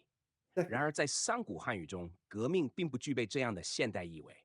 以商汤革命为例，它更多指的是一种天命更新或德行更替，而不是暴力革命的概念。所谓革命，最早包含与命两个层面的意思。其革在古代有更换、改变之意，如动物蜕皮被视为一种自然必然的变化；命则指天命，上天所赋予的统治权。当二者结合，革命便意味着旧的天命已经失去，新的一位统凭借更高的德行或更正确的行为方式获得天命的认可，取而代之。这是一种带有宇宙秩序色彩的政治说明，而非单纯的权力斗争。商汤推翻夏桀被称为革命，正是出于这样的思想逻辑。古人认为夏桀暴虐无道，因此失去天命；商汤施行仁政，因此得天命而幸。这种叙事强调的是正义与道德，而非军事胜负本身。换句话说，当商汤取代夏桀时，古人更愿意解释为天下之事顺应天意重新分配，而不是领导群众进行政治斗争。这让革命带有一种必然性与合法性，为新政权提供道义上的支持。直到近代，革命才逐渐获得现代意义，被用于描述深刻的社会变革与制度转型。但回看商汤革命，我们看到的是一种古老世界观：天命会根据德行而流转，天下的更替是秩序自然的更新。它让早期历史呈现出一种循环的节奏，也为后世理解王朝兴衰提供了最早的思想框架。All right, I think I understand that. So the most relevant thing here is Tianming. Where is Tianming? Here. Tianming, the mandate of heaven. And so because the emperor, what was it? Oh, Xia Jie, wherever it is here, was a tyrannical leader, he lost the mandate of heaven. The Ge here represents renewal, right? Of the mandate of heaven. Yeah. Yeah, that was much more interesting than I was expecting. All right. So is that really the etymology of this word? To withdraw the mandate of heaven and transition to a new dynasty. Original meaning. Oh, it's already in there. Oh, wow. Wow. So the Ge is new or renewal. Can I look up Ge by itself? Here. Reform, revolve. So there's Gai Ge and Ge Ming. I don't know any other words that pertain to renewal. All right. That was really interesting. I'm going to be honest. All right. I'm going to have a rest now. My lunch should be here soon, and I will eat it. All right. I've had my lunch now. Time to continue. So what have we got here? Han Geng Qian Du. Is it Geng? Yeah, I only see this character. There's two usages, right? One is one of these heavenly stems or something like this. The other is in people's names. Gong, first tone. Seventh heavenly stem. All right. Jai Bing Ding. And I don't know the rest. All right. Yeah, maybe I should memorize them, but at the same time, maybe that's not what priority. Okay, I'll just adjust. Not often you get the seventh heavenly stem. But you do need to know the pinyin for this character because you probably wouldn't be able to guess it if you did not know. And for the HSK 7 through 9 exam, to my knowledge, there are no handwritten versions of it.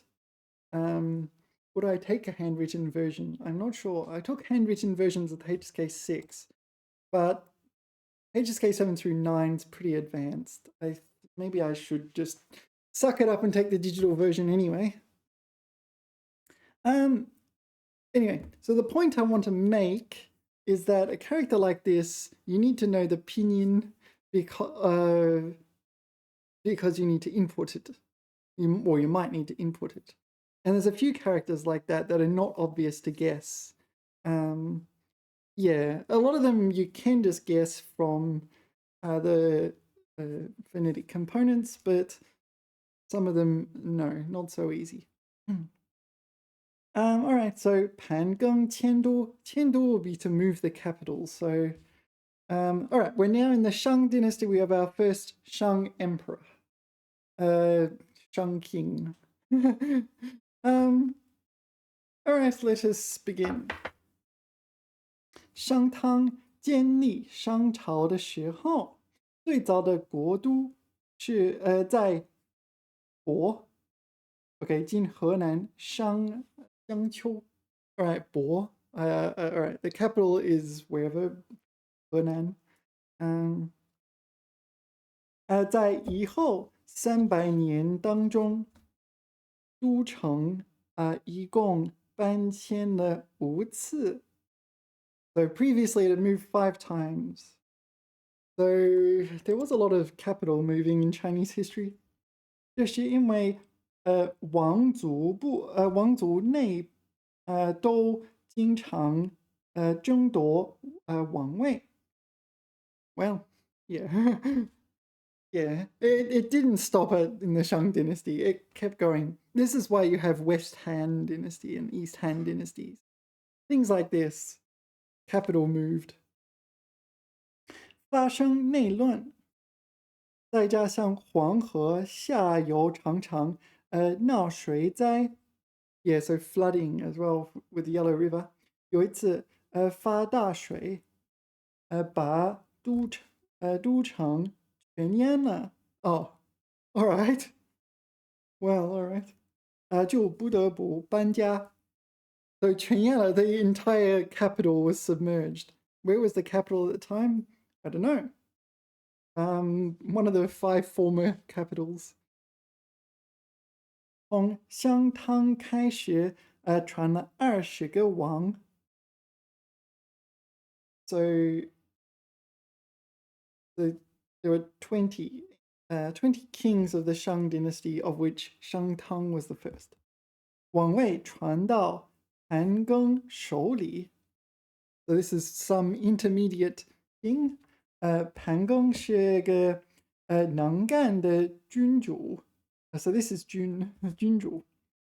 为了改变当时社会不安定的局面，决定再一次迁都。We're moving the capital. All right, where are we moving the capital to? 可是大多数贵族贪图安逸，都不愿意搬迁。All right, so the 贵族, the nobility, 贪图 I think this is a negative word referring to like greedily wanting to just not move the capital, selfishly even. 一部分有势力的贵族才煽动平民起来反对，也煽动 fanning the flames of 反对 opposition，闹得很厉害。So Han Geng is facing a lot of opposition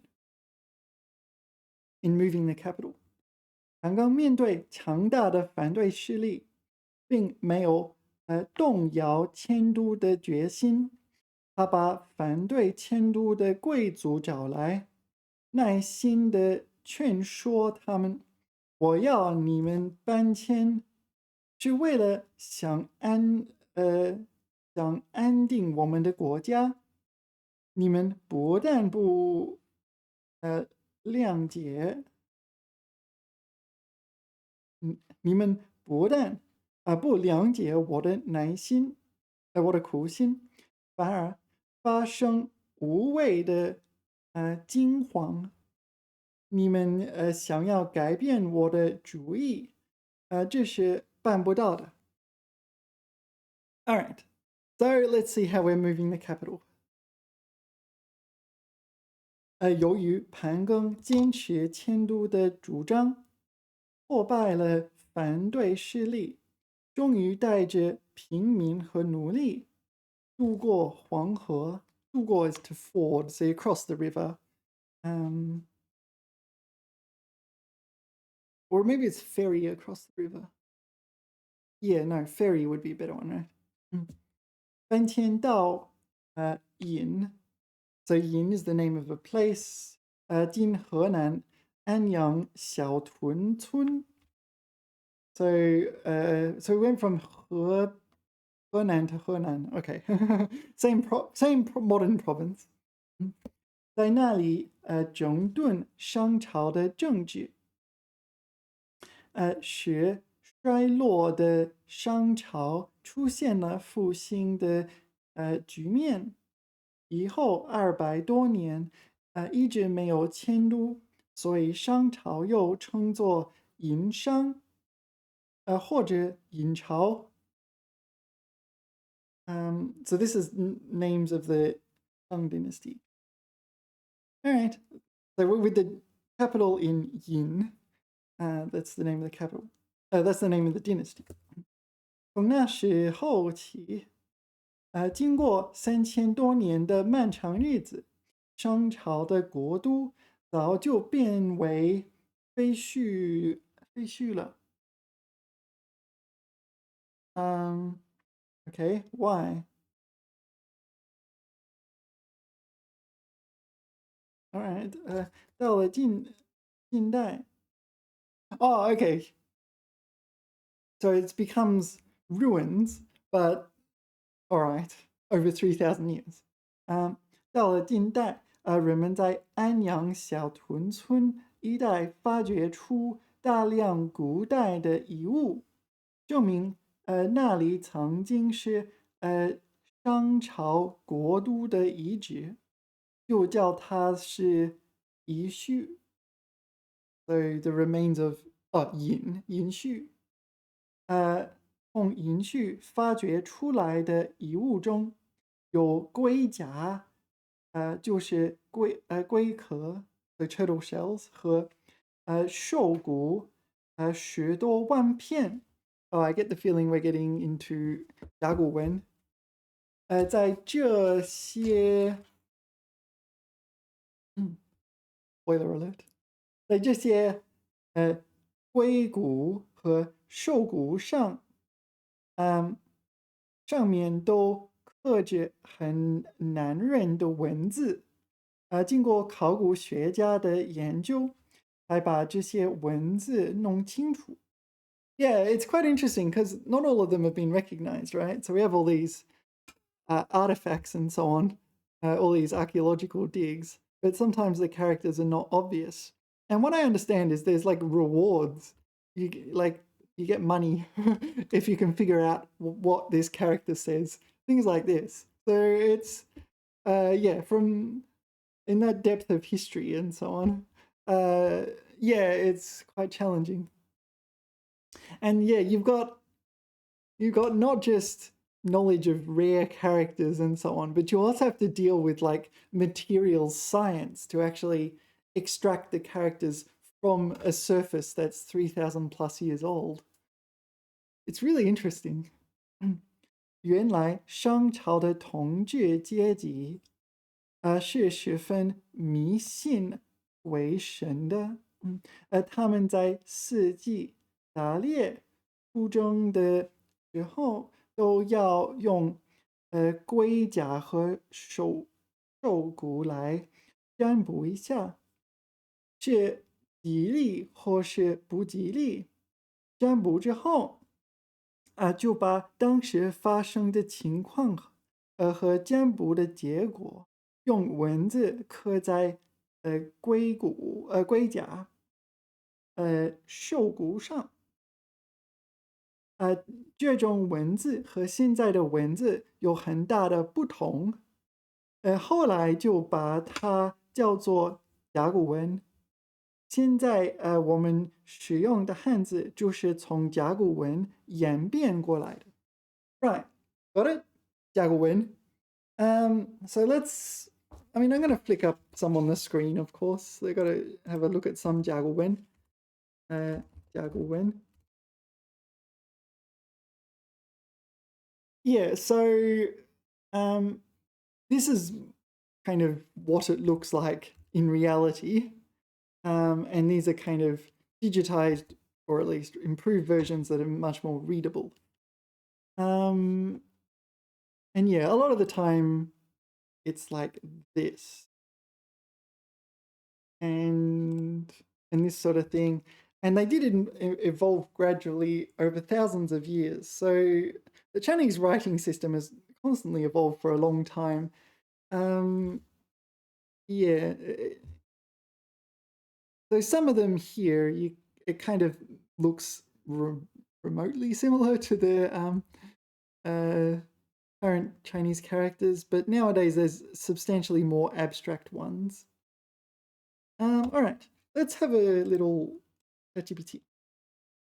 Can you write? Can you Can you write an article comparing the evolution of 甲骨文 into modern Chinese characters with the evolution of modern the modern Latin alphabet. Yeah, the modern Latin alphabet in Chinese.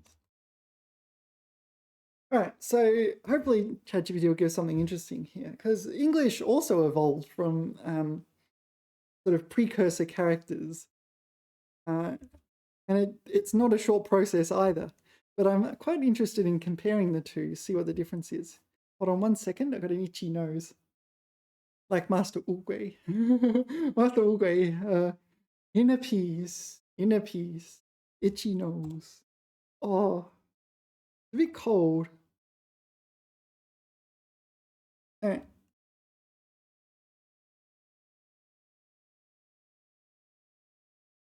文字的演变是人类文明发展中最直观的记录方式。甲骨文到现代汉字的演变，与古代拉丁字母发展成现代字母表的过程，虽然发生在不同文化背景，但在形式、功能与社会推动力上有许多相似之处，也体现出不同文明对书写系统的适应策略。甲骨文最早出现在商朝晚期，主要用于占卜记录。这类文字大多是象形或指示符号，形态直接反映事物特征，例如日、月、山、水等字，很容易被识读者理解。随着社会需求扩大，文字不仅用于占卜，还用于记录礼仪、经济、战争等事务，逐渐演变出经文、篆书、隶书，再到楷书，最终形成现代汉字。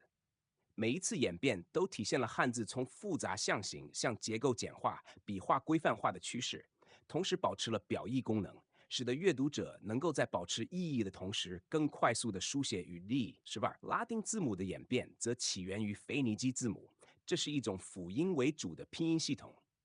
古代拉丁字母最初借鉴腓尼基字母的符号，但由于拉丁语结构的需要，逐渐加入元音，形成完整的拼音体系。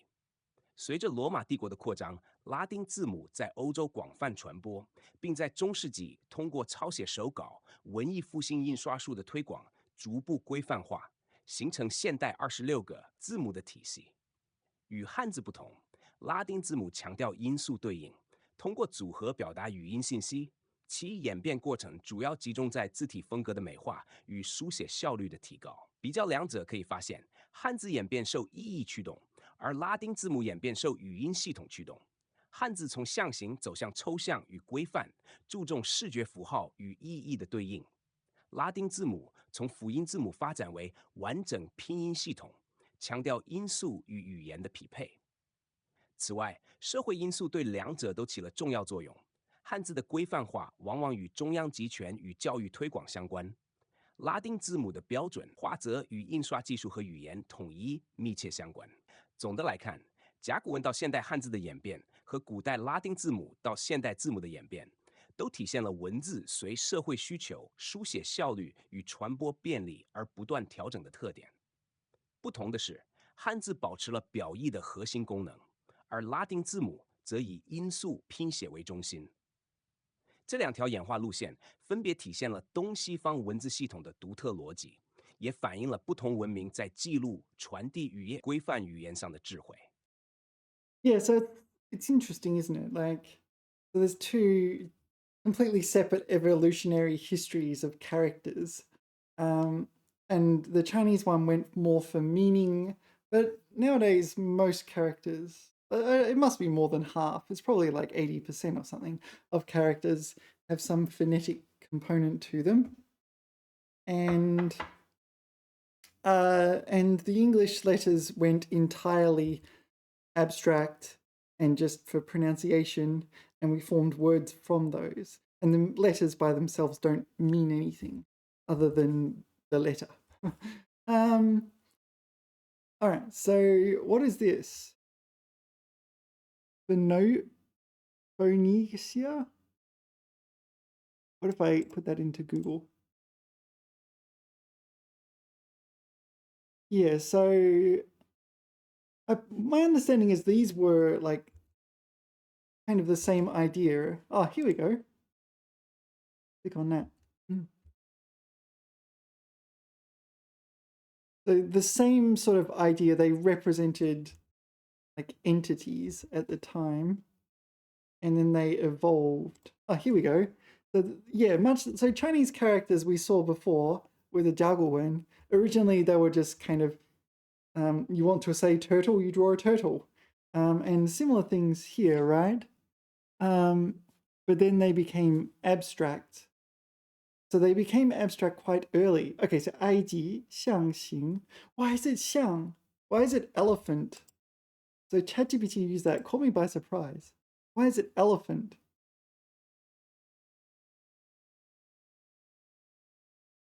Yeah, it should. Yeah, why doesn't it have a ren? Anyway, 象形. So, oops, not that one. This one. So, so this is ancient Egyptian hieroglyphs evolving into this, and these look Greek. Yeah, 希腊字, ancient Greek. Ancient Greek evolved into ancient Roman. Whoops, I can't go down. Okay, anti-r. What is an? Oh, ansar. I don't know what that is. And then this, and then Dorothy. ABC, D, E, F, G, H, I, J, K, L, M, N. All right. So yeah.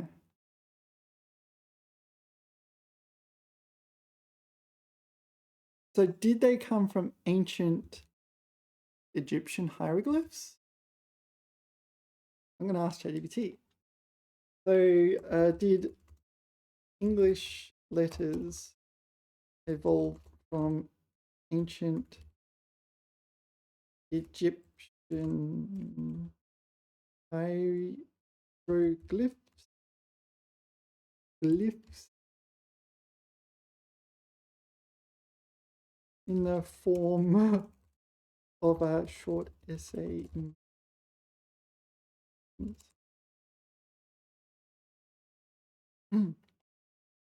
起源可以追溯到古代字母系统 （ancient writing system）。All right, let's see what we got. But it is really interesting comparing the different evolutions of the writing systems.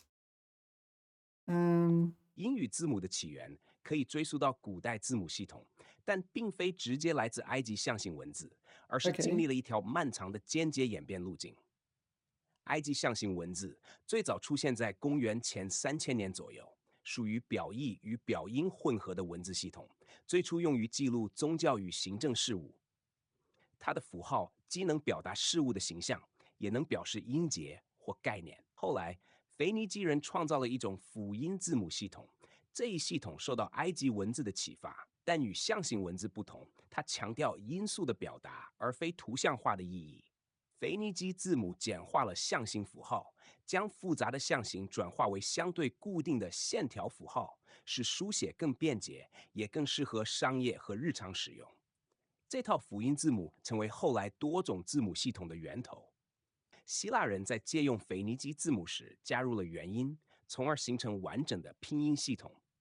拉丁字母正是从希腊字母发展而来，并在罗马帝国的扩张中 Greek. 传播到整个欧洲。英语字母表 A 到 Z 正是拉丁字母的延续与规范化产物，因此英语字母可以说是埃及象形文字的间接后代，通过腓尼基字母和希腊字母这一链条演变而来，而非直接从象形符号中演化。这一过程显示了文字系统从图像化向音素化转变的趋势。最初以图形表达意义，逐渐简化符号，用于表达语言的声音，从而提高书写效率。英语字母的历史，也正是人类不断追求便捷、规范与传播能力的文字演化史的一个缩影。All right, so that's interesting. So ChatGPT is saying this is not, where were we? Here. So it's not evolving from ancient hieroglyphs. It's evolving from ancient Greek, right? This one. And ChatGPT is saying the ancient hieroglyphs inspired this, and this inspired ancient Greek. But not so much this became this, this became this. this became Greek, and the Greek turned into Latin, and the Latin evolved into modern day English.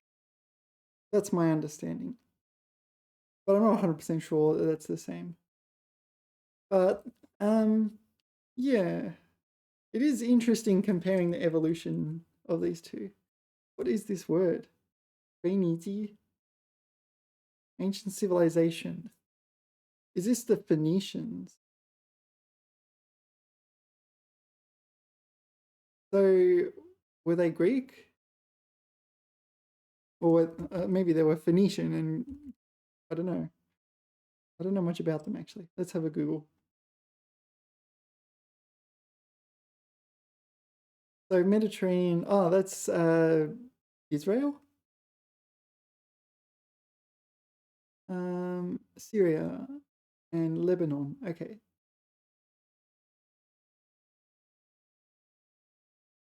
Um, all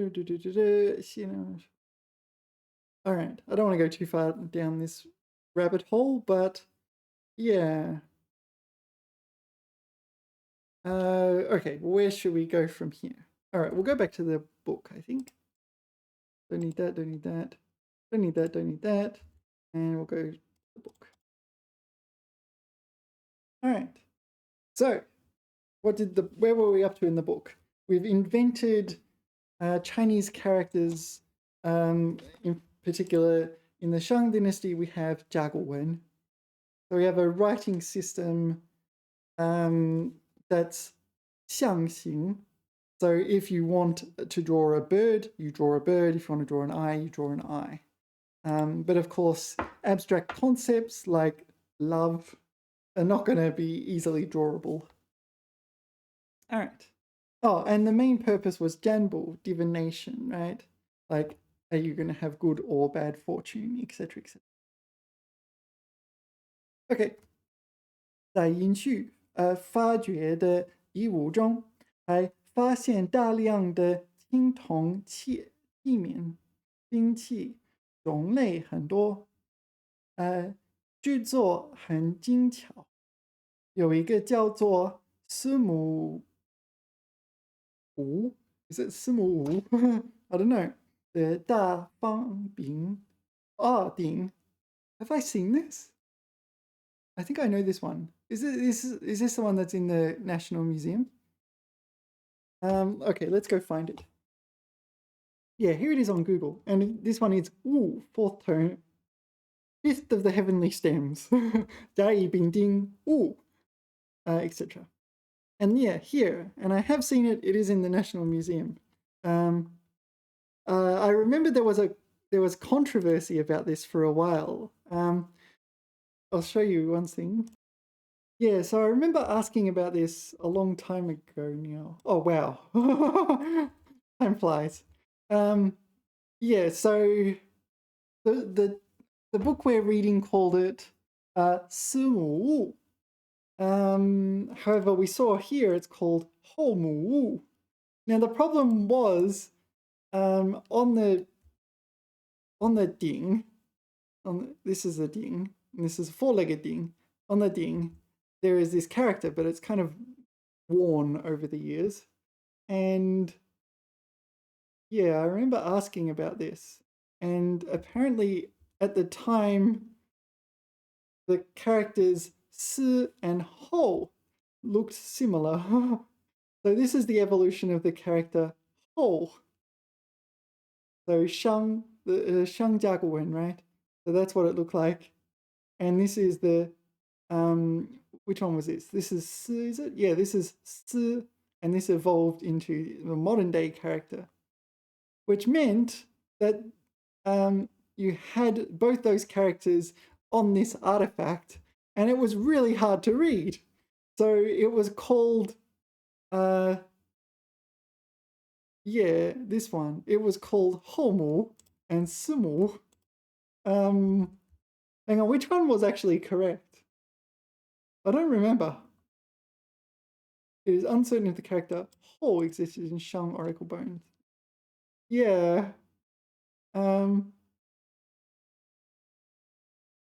So it should be 是, is that right? 是 is the correct one. Wow. All right. Yeah, so yeah. Oh, so apparently this controversy is quite old. Okay, so this is whether or not this is whole or 是. All right. Yeah.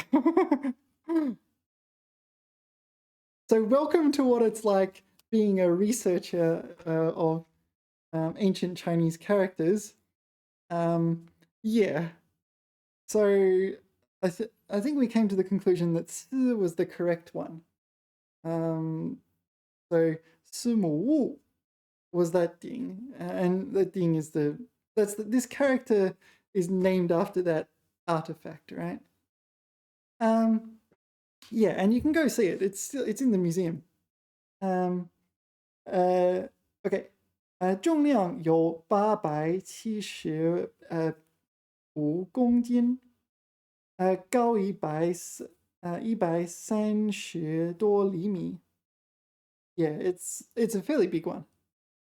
OK，大顶上还刻着富丽堂皇的花纹，这样大的青铜器，说明在殷商时期，冶铜的技术和艺术水平都是很高的，但是也可以想象得出，像这样巨大的精美的大鼎，不知道渗透着多少努力的血汗里。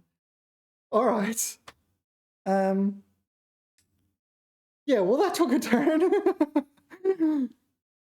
So we're all sort of celebrating how great it is having these technologies. And we're meant to kind of show respect for all the slave labor that built them and things like this.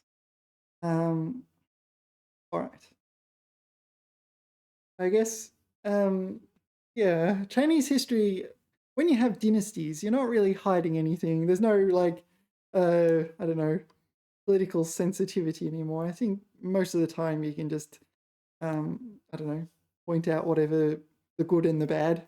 And it looks like this book in particular wants to point out both. But yeah, you often point out the bad points of history where you don't want to repeat them and you want to learn from them, right? So here we're kind of saying slavery is a bad thing, which obviously it is, right? 考古工作者还在延续发掘了殷商奴隶主的滴血 no 粪血墓穴 is like catacombs or something. 在安阳吴关村一座商王大墓中，除了大量的珍珠、宝玉等奢侈的陪葬品之外，还有许多奴隶被oh dear. All right, this is not a pleasant thing to read, but all right. So 奴隶被活活杀死殉葬。All right, so they were, buried alive with the emperor. So a large number of slaves were like 活活杀死。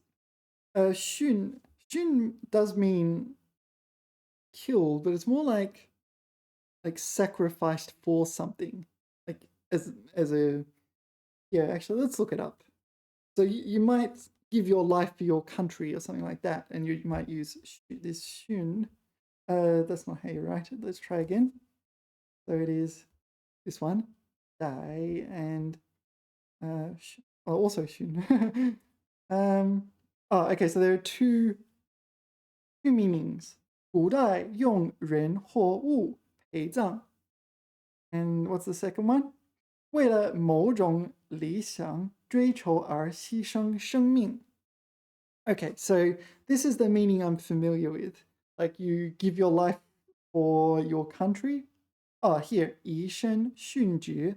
So you give up your health for your job. And 殉国, this is one, die for your country. But okay, so 殉葬, you're buried. Yeah, basically buried alive. With the emperor.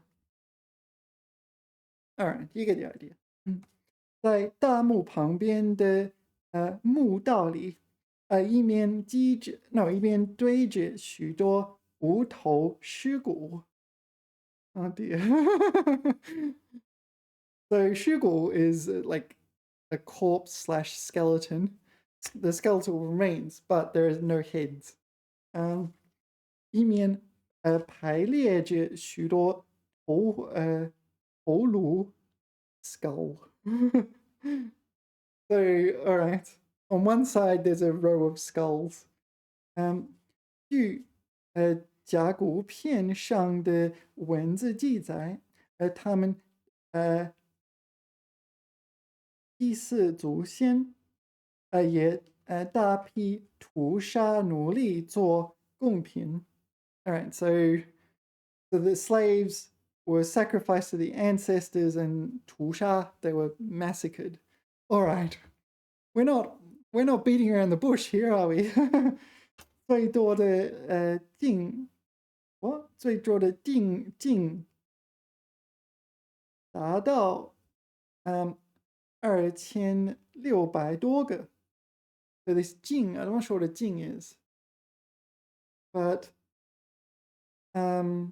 so 2,000 plus slaves were, and their skulls stuck on the wall. 这些当年奴隶主残酷迫害奴隶的罪证。So the book's saying this is like incredibly cruel and obviously. What is 禁?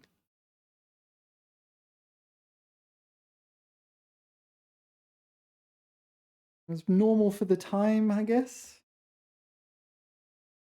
禁 as a noun. We don't really have it as a noun, do we? 最多的禁. Oh, maybe this 禁 is short for 竟然. Oh, okay, yeah. No, 最多的. No, it's not a noun, it's an adverb modifying 达到. It's 竟然. So surprisingly reaches 2,600, I don't know, buried with whoever died. Yeah, all right. So, all right. It is what it is kind of thing, right? No beating around the bush.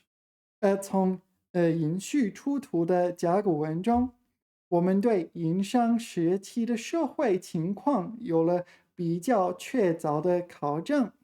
所以说，我国最早有文字记载的历史，是从商朝开始的。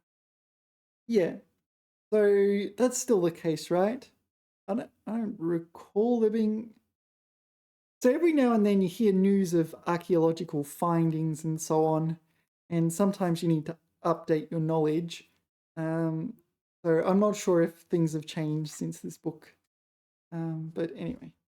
But like there was a really big difference in the Shang dynasty versus elsewhere. All right. So we moved the capital and then we had our writing system. All right, I got the hiccups. 1 second. So I've been pronouncing it wrong, hey? In is first tone. All right, 殷墟. So let's check out the Wikipedia photos. 殷墟 in Henan, is it? Henan, yeah.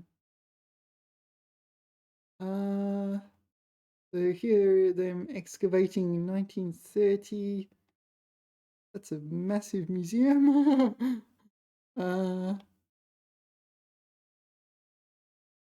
Okay, 殷墟宫殿宗庙. So this is a palace slash temple or place of worship.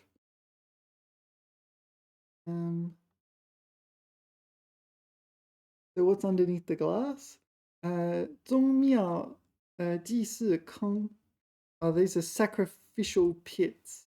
玻璃罩内的骸骨 skeleton 骸骨为复制品 they've stuck replica skeletons inside the glass. Okay. What's this? Oh, we got ding. There's a ding. What were the other ones? Gui. There was Gui and Zun. Gui. Yeah, I don't remember. I've already forgotten them all.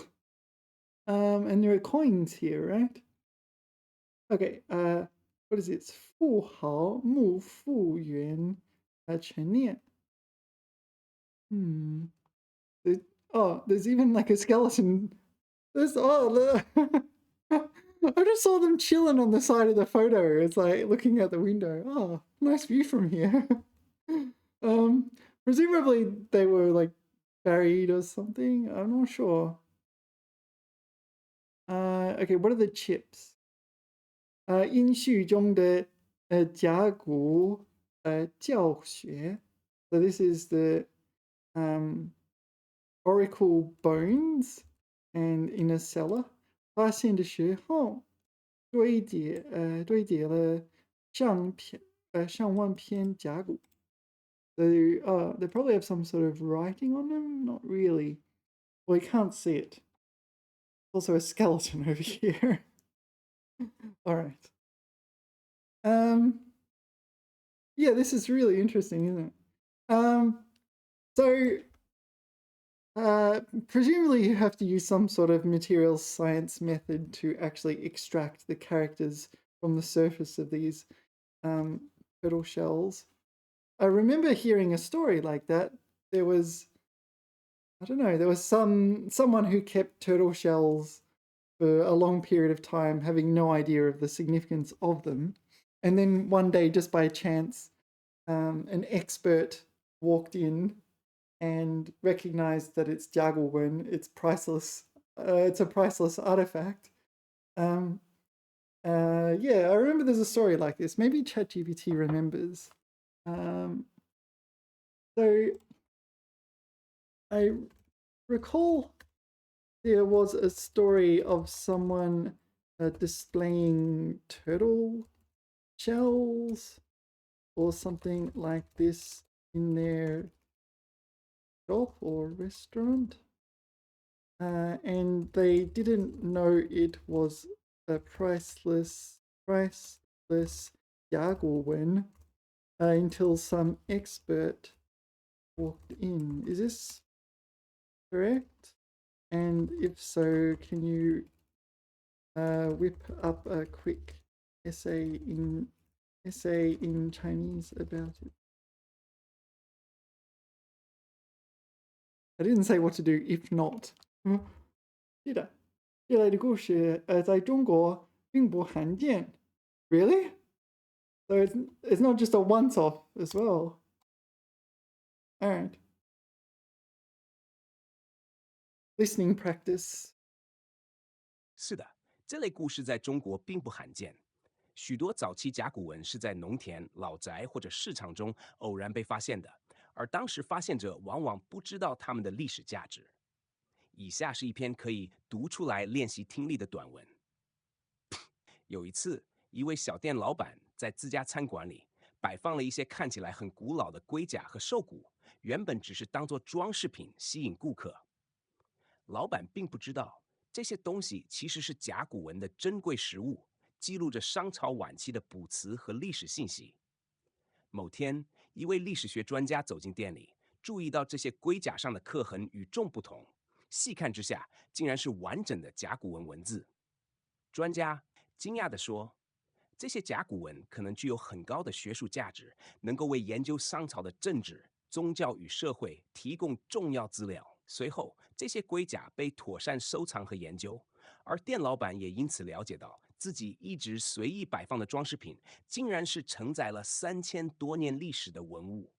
Hmm. 这件事情后来成为趣闻，也提醒人们，古老的物件往往潜藏着难以估量的文化与学术价值。甲骨文不仅仅是文字，它们是历史的见证。每一块龟甲都承载着古人的思想、占卜和生活片段，稍不留意就可能被错过或低估。这个故事让人明白，历史常常隐藏在日常生活之中，而真正的价值有时需要专业的眼光去发现和解读。All right. I mean, it was an interesting tale, but I believe there are actual literal stories like this. I want. Are you able to Google this and tell me a true story along these lines, please?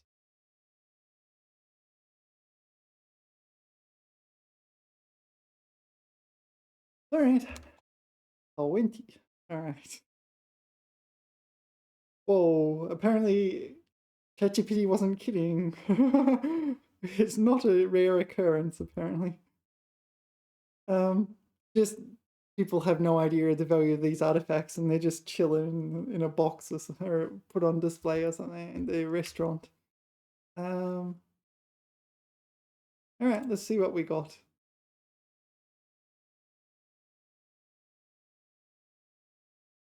Yeah, sometimes you can't see the writing on them, which makes it challenging to recognize that it's an artifact rather than just, I don't know, something.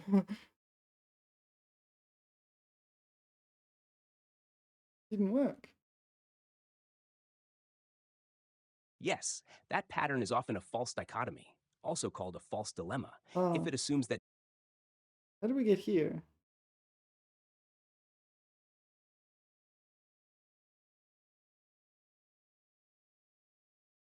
好问题。我查过公开资料，没能找到足够可信、被广泛承认的确切记录。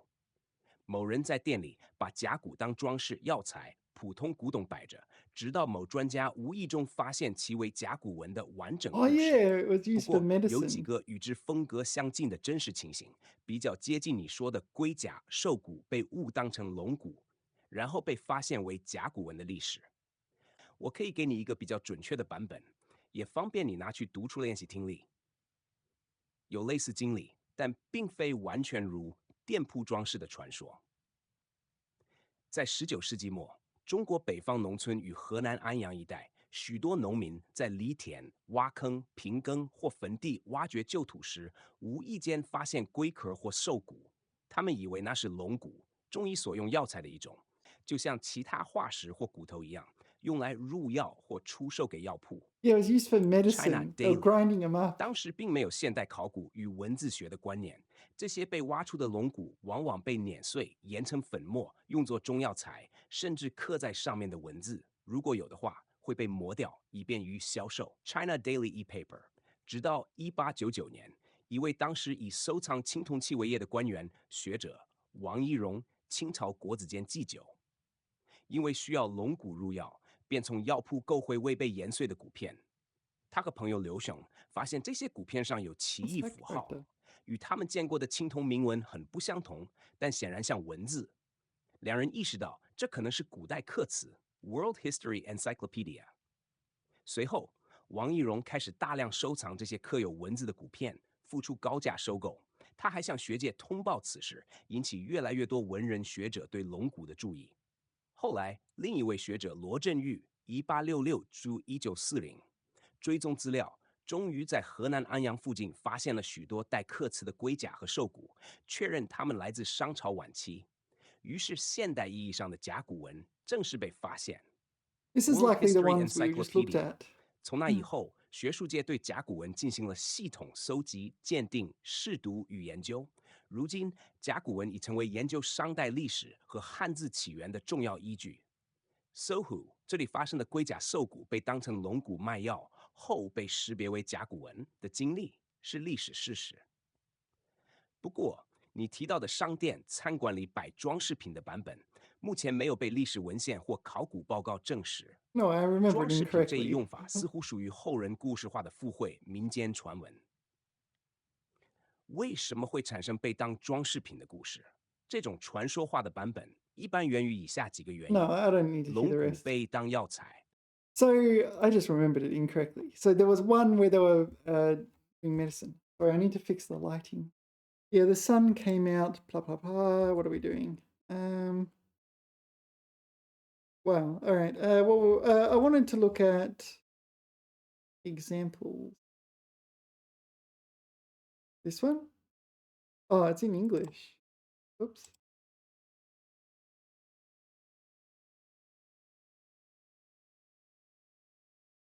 All right.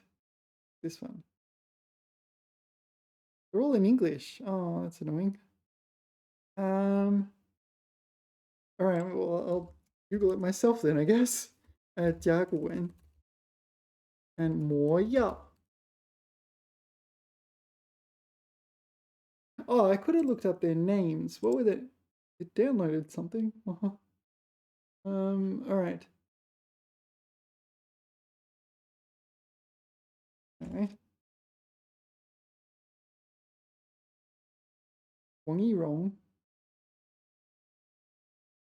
甲骨文的发现与古卜一贯的考证. I can't read this.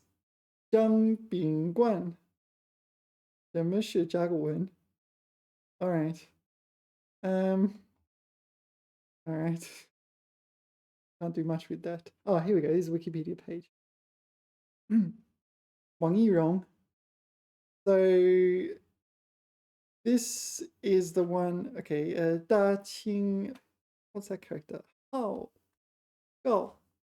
Oh. Maybe I know this one. Like in Imperial Edict or something like this. 高寿荣陆大夫. So this is. So he's a doctor, is it? Maybe an imperial doctor at the end of the Qing dynasty or something. Shandong. Hello from Shandong. Here is Shandong. Okay, Shandong Dongzhou Fu, Wushan Xian. Yantai is just over there actually. I can see it out my window. Yeah, that's interesting. 烟台市福山区. Okay, blah blah blah. But what are we doing? Whoa.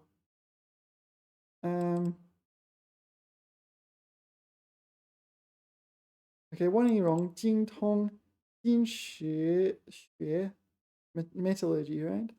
被普通认为是甲骨文的最早发现者.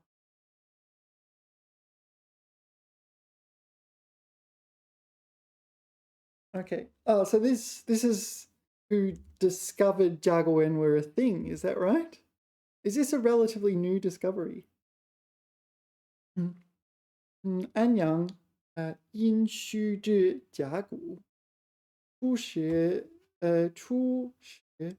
无人得知，多授于药商. Oh, so this is the original story of how Jaguan was found, and people were just grinding them up for medicine, having zero idea of its importance. All right. 为药中龙骨 dragon bone used in traditional medicine. 发现之人皆知为王连生日左周汉光来访. Okay, so this is the person who discovered it then. 谈及此事彼时是在王室. Alright, this is a little complicated for me. Is there like a modern Chinese version of this?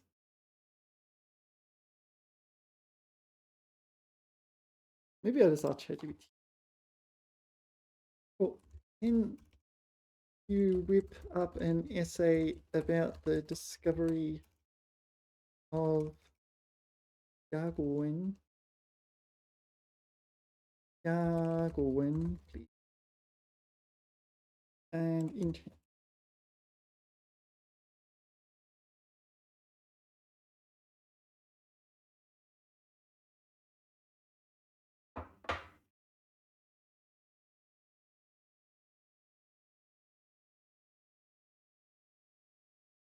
达文的发现。So is this the 甲骨文 yeah 的发现龙骨？是中国考古和汉字研究史上一次划时代的事件。故事发生在19世纪末的河南安阳一带。那时，许多农民在耕作或挖掘坟墓时，无意间发现了龟甲和兽骨。他们并不认识这些骨片上的刻痕，以为是中医所用的龙骨，便将其卖给药铺或用于入药。有一天，清末学者王懿荣从药铺购得一些未被研碎的骨片，仔细观察后，惊讶地发现上面刻有奇特符号，与他曾见过的青铜铭文不同。他意识到这些符号极可能是古文字。随后，王懿荣向学界通报这一发现，引起更多专家的关注。学者罗振玉进一步在河南殷墟附近实地考察，收集了大量带刻词的龟甲和兽骨，却认它们来自商朝晚期。这些刻词主要用于占卜，是古代商王记录吉凶、温卜与祭祀的重要文字资料。甲骨文的发现不仅揭示了商代的历史信息，也为汉字的起源与演变提供了实证资料。此前，商朝的存在在学界多依赖传说记载，缺乏实物证据。甲骨文出现后，学者能够通过文字直接了解商王的政治、宗教、战争以及社会生活。它标志着中国古代文字从传说走向实证研究，也使汉字的历史更为清晰。从一块被误认为龙骨的普通骨片，到被认定为承载3000多年文明的甲骨文，这段经历展示了历史发现的偶然性与学术洞察的重要性。甲骨文不仅是文字的开端，更是中华文明最早的书面记录，承载着古人的智慧与文化记忆，为后人研究古代社会提供了宝贵的窗口。Alright, so this is the story. I missed it because I was faffing around with clicking things. 有一天，清末学者王懿荣从药铺购的一些未被研碎的骨片。So this 骨片 would be this, right? 龙骨, and it's used for medicine. So he was probably getting medicine as well. 仔细观察后，惊讶的发现上面刻有比特符号，与他曾见过的青铜铭文不同。他意识到这些符号极可能是古文字。随后，王懿荣向学界通报这一发现，引起更多专家的关注。学者so this is another one. So 罗振玉进一步在河南殷墟附近实地考察，收集了大量带刻词的甲骨和兽骨龟甲和兽骨。虽然它们来自商朝晚期 the end of the Shang dynasty.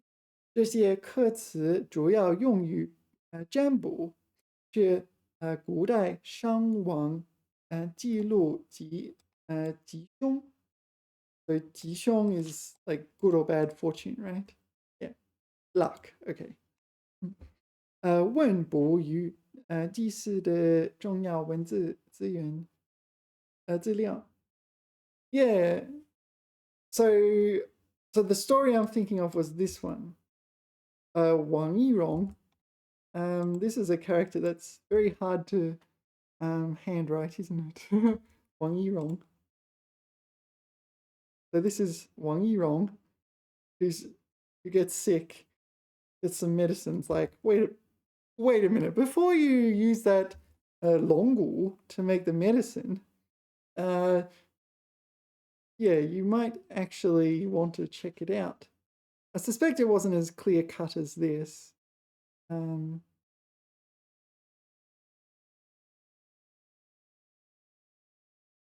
Yeah, 清代学者项传，王懿荣像。All right, that's interesting. All right, so we need more listening input, I think. So what did we learn about today? Let's get an essay about 音序. Let's get an essay about 音序. 音序. 音序. Next. “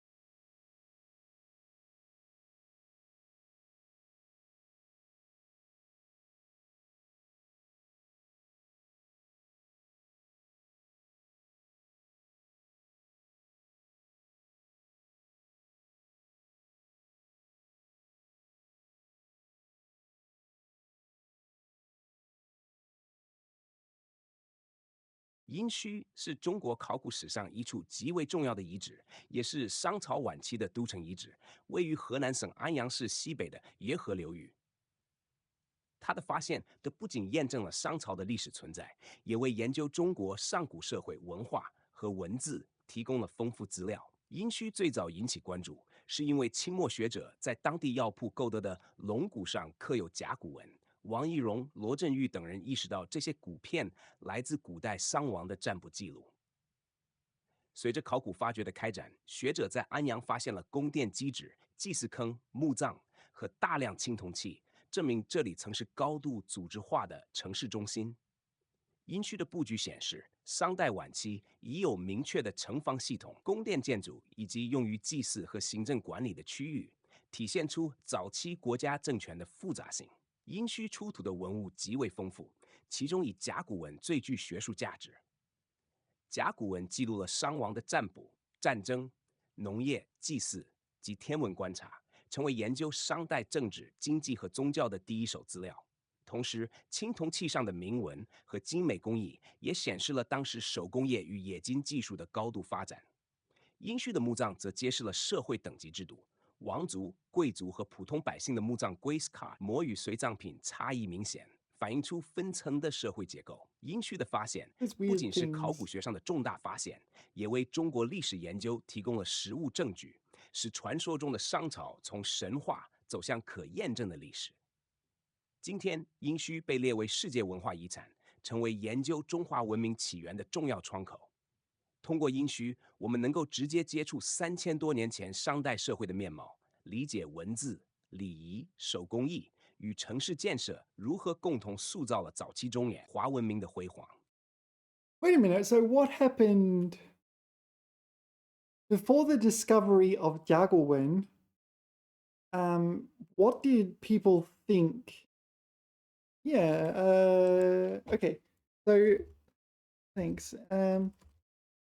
And can you describe a current scientific thought on the origins of Chinese writing prior to the discovery of Jaguwen?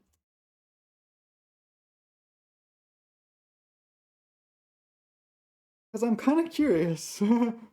Like, if you didn't know that Jaguwen existed, then where did you think writing came from? That's a rather curious question. I do not know the answer to.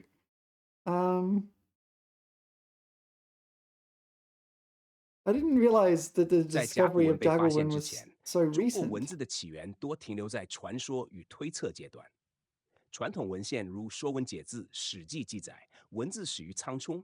相传他观察天地、鸟兽足迹、河流地形而造字。这类叙述强调文字的象形和神兽性质，具有强烈的神话色彩。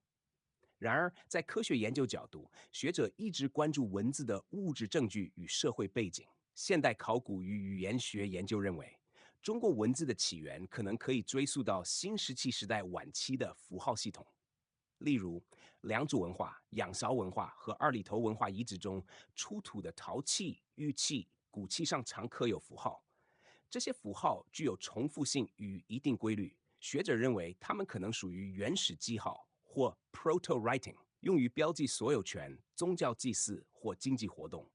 虽然尚不能确定这些符号代表完整语言，但它们显示出早期社会已经出现了用图形记录信息的意识。科学界普遍认为，真正可被认定为文字的体系，应当能够表达语言并进行信息传递。甲骨文的出现标志着这一阶段的完成。它不仅有系统的表意符号，还能记录占卜问辞、国家事务和社会生活，因此成为中国已知最早的成熟文字体系。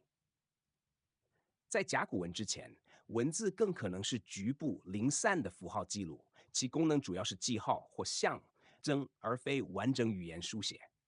总的来说，甲骨文之前的中国文字起源属于符号化到文字化的渐进过程，先是图形与符号标记，再逐渐发展出表达口语、固定符号与意义的体系。这一演化过程反映了早期社会从简单记录到复杂管理的文化需求，也显示了文字发明与社会结构、宗教祭祀和经济活动密切相关。It's not really what I wanted to know, though, is it? Like, okay, so we had um, these like rewriting markings on artifacts.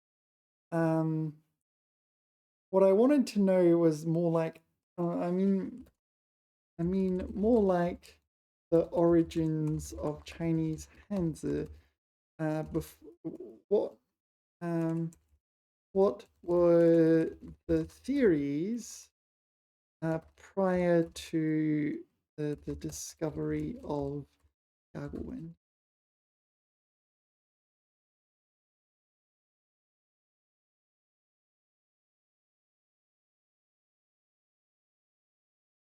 Because obviously, if you discover Jaguin as a thing, it's going to completely change how you look at everything.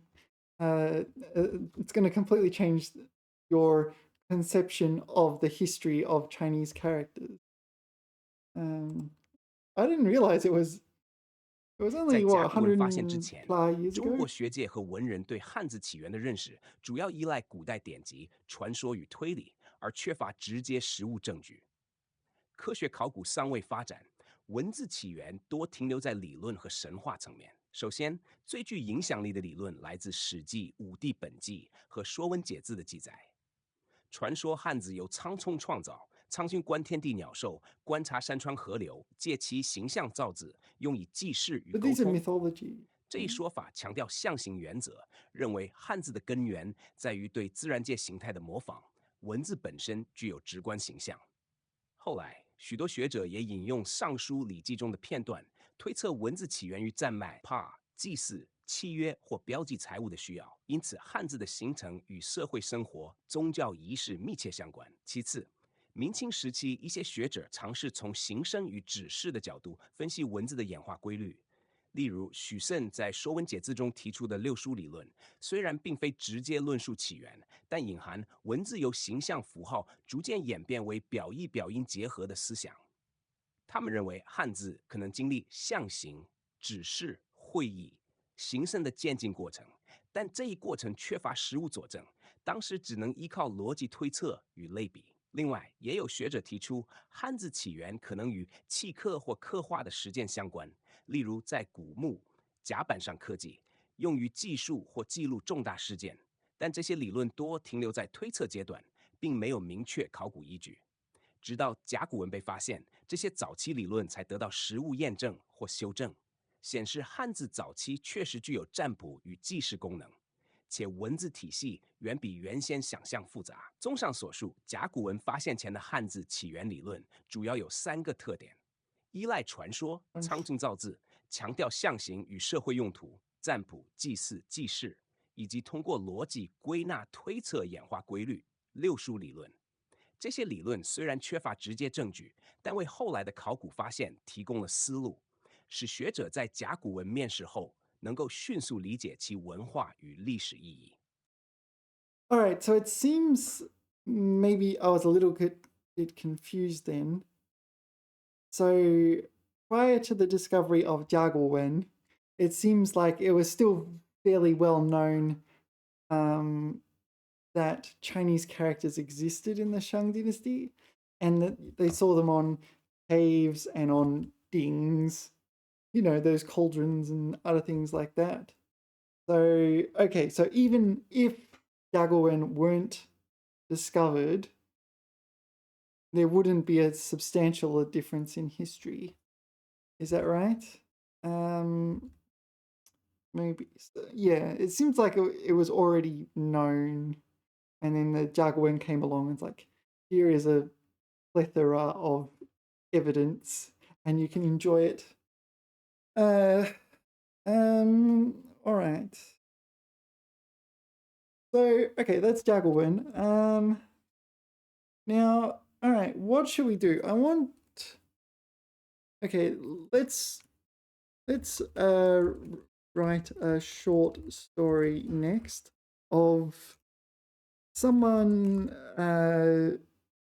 someone important during the Shang Dynasty dying, and what happens.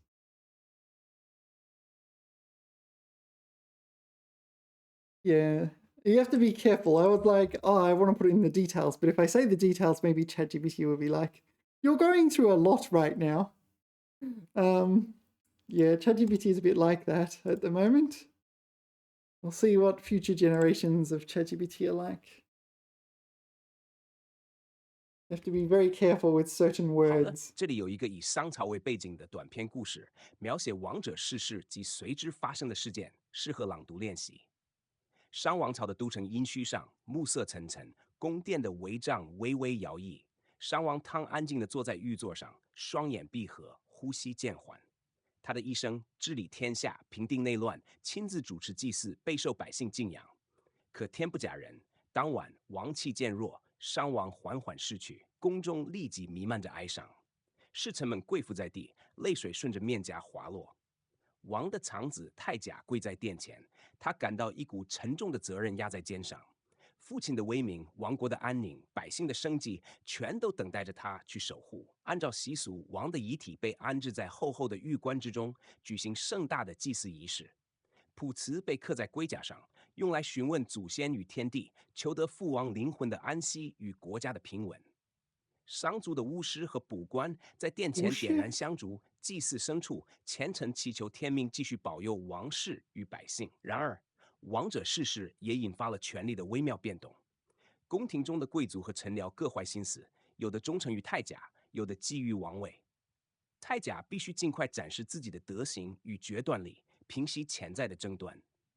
他穿上父亲的礼服，走向朝堂，对臣民宣告：父王虽去，天命不息，我必承继其志，治理天下。在接下来的日子里，太甲主持祭祀，巡视都城，安抚民心。王者的逝去不仅是个人的消逝，更是国家权力更迭的开始。每一片甲骨上的卜辞，每一次祭祀的火光，都提醒人们：天命虽不可测，但国家与礼仪必须延续。商王的灵魂在祖先的庇护下安息，而世间仍旧要继续运转。如果你想，我可以把它改成更短的朗读版，适合10分钟左右的听力练习，同时保留祭祀、权力更迭、民心安抚等关键情节。你希望我这样做吗？ Yeah, so we left off the human slaves being buried alive. All right, and we're sacrificing livestock. 天命继续保佑王室与百姓。All right, what is the witch or the wizard? You continue writing, but about this. Why is there a wuxia wizard, a magician?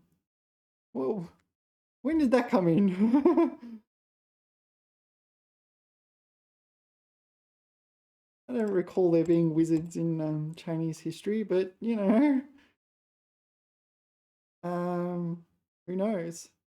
Would have been sage or something like this back then. Hey.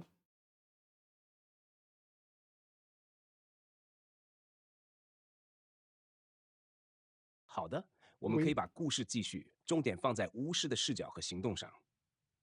March，宫廷的帷帐里，巫师们已经聚集，他们身披兽皮，手持祭杖，口中低声吟唱古老的咒语。王者的逝世对他们来说不仅是悲痛，更是一场考验。他们必须通过祭祀与卜问，确保天命的延续和国家的安定。首席巫师举起龟甲，仔细观察刻痕。他知道这些刻词不仅是文字，更是祖先与天意的沟通。火光映在龟甲上，刻痕的影子仿佛在微微颤动。他低声对弟子说：父王虽去，但天命未息。若不解谱，国祚或有不测。祭祀开始，巫师将牲畜摆放整齐，用火点燃香草，烟雾缭绕，弥漫整个宫殿。首席巫师敲击龟甲，发出清脆声响，随后口中吟诵咒文，召唤祖先灵魂降临。每一次卜问都在与天地对话，探寻王位继承、边疆安全、丰收与灾害的征兆。巫师们的动作异常谨慎，龟甲上出现裂纹，卜辞中记录的吉凶都是国家未来的暗示。弟子们紧张地记录每一条符号、每一声吟唱的变化，生怕遗漏。首席巫师缓缓说道：父王已入祖宗列，但太甲虚的天命护持，若无不事，民心不安，诸侯疑虑，国家难顾。随着祭祀的进行，宫中渐渐平静，烟雾散去，龟甲裂纹在火光下闪现微光，仿佛祖先的灵魂已回应。巫师们互相交换目光，确认吉兆。太甲走进祭殿，向巫师行礼：多谢指示，国家有我承继，必遵天命，安民治国。巫师们微微点头，知道自己的职责暂时完成。他们不仅守护了王者的灵魂，也守护了王国的秩序。天命、卜辞、祭祀与王权，在这一刻紧密交织，构成商朝政治与宗教不可分割的链条。如果你愿意，我可以再写巫师如何具体解读甲骨卜辞，并将结果传达给太甲，决定政策和祭祀安排的下一段。这样故事就能更完整地展现商朝占卜体系的作用。你希望我继续吗？ So, okay, the wizard was not like turn you into a frog kind of thing. It was more just someone, more like a priest or someone who's conducting the ceremonies, the incense and whatnot, the sacrificing of livestock. Yeah, a shaman. All right, how are we doing for time? Oh, we're over the 3 hour mark. Should I keep going or is it time for a rest? I don't have anything planned. So, we did Shangtang. Oh, okay, we need to do something with Shangtang. All right. Okay, thanks. Let's do the story of Shangtang, Shangtang, and Yin. Was it Yin? Next.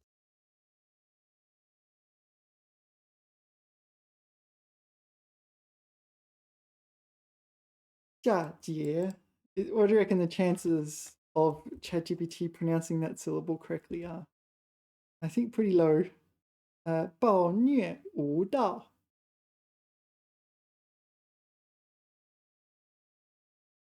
Can you pronounce that one correctly, ChatGPT? 好的，这里有一个以商汤与伊尹为主线的短篇故事，适合朗读练习。商朝建立之前，夏桀暴虐无道， Got it right. 百姓苦不堪言。天命似乎已经偏向了另一方，而商族的族长商汤则怀揣仁德与远见，希望结束暴政，恢复天下安宁。汤早年便遇见了伊尹，一位才智卓越、洞察人心的贤臣。伊尹不仅精通政治与治理之道，更熟知礼仪和占卜之术。他看到夏桀的残暴与朝政的腐败，深知如果无力辅佐英明之主，天下将陷入更深的混乱。于是，伊尹决定辅佐商汤，共谋大业。伊尹先教汤如何审查民情，了解诸侯，集聚力量。他们秘密联络有志之士，缓慢而谨慎地准备反夏行动。每一次行动前，伊尹都会卜问祖先，观察天象，以确定时机是否得宜。他告诉汤，天意不可违，但人亦须有智谋。顺天而行，民心自归。终于，商汤集结力量，带领义军讨伐夏桀。在伊尹的谋划下，商军出奇制胜，夏桀被迫逃离都城，百姓得以解放，天下得以恢复秩序。商汤登基为王，而伊尹则成为太师，辅佐新王治理国家。在朝堂上，商汤对臣民宣告：吾承天命，以德行天下，惟愿百姓安乐，社稷永固。伊尹站在一旁，微微颀首。他知道治理不仅依靠武力，更需仁政、智慧和对民意的深刻洞察。此后，商汤与伊尹相互辅佐，使商朝迅速稳固。伊尹的教导与谋略不仅帮助汤建立王朝，也成为后世治理国家的典范，以德治国，尊重民心，顺应天命。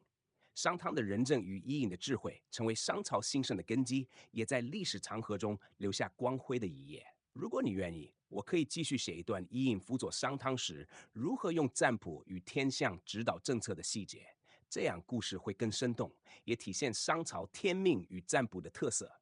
你想要我写吗？ Bit hard to follow with all this kind of classical Chinese, but ChatGPT classical Chinese. But so Xiajie was tyrannical and eventually got overthrown. So where did it go? Yeah, Yijun. Yijun is just like a military of justice, volunteer army. Okay. 讨伐夏桀 and got success through here. Yeah. All right. Oh, what's that one? 微微解手看手 Is that in the list? Oh, it's not in the list. Okay, I'm gonna make a note. Right. So what I need are quotes. Are there any quotes? Okay, so are there any important quotes I should remember?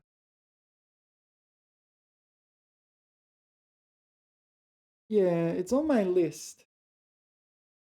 So I need some quotes. I do not know how to remember quotes at the moment, but one step at a time, son. 关于天命与仁政 So the mandate of heaven and benevolent leadership. 天命弥长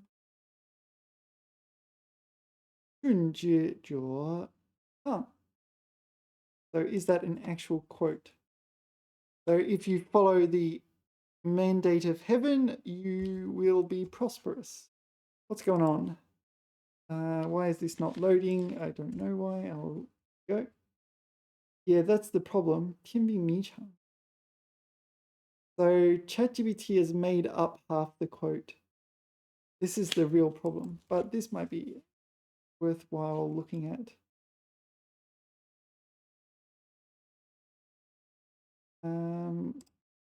Chinese thought. All right. 天命弥 Oh, it's got those ones, but not this one. 弥长 Right, let's see what Chinese thought is like. 上天的命令没有恒常不变的 Yeah, actually, that's interesting because different philosophy, right? So we saw this with 革命, the change of the mandate of heaven, whereas in Western philosophy or Western religions, I say West, it's more like, let's not get into that. In religions like Christianity, you're not meant to kind of say, oh, I changed my mind, kind of thing. 出自 blah blah blah. Oops. 古人相信上天的命令决定着人世中至高无上的王权的归属。So there's no higher authority than God, or whatever God was thought of at the time. 但天命所赐予的王权，并不是恒常不变的，殷周的更迭，就是由于天命发生了改易。Yeah, I never really thought about this before, but yeah. Oh, we can play this aloud. Oh, maybe I shouldn't. I'm not sure. Does anyone care? Is it if it starts playing music or something, might be an issue for YouTube copyright. I kind of feel like nobody would ever care or nobody would ever notice, but you know these things happen. Anyway, the so 迷场. What does the 迷 is not? Okay, so 天命迷场 means that God can change the mandate of heaven, basically. 顺之者唱. Is this a, so there is this, but it's a separate one, right? 顺天者唱 is not Mandarin. There is no Mandarin. How readable is this? Not. I don't know. Let's continue.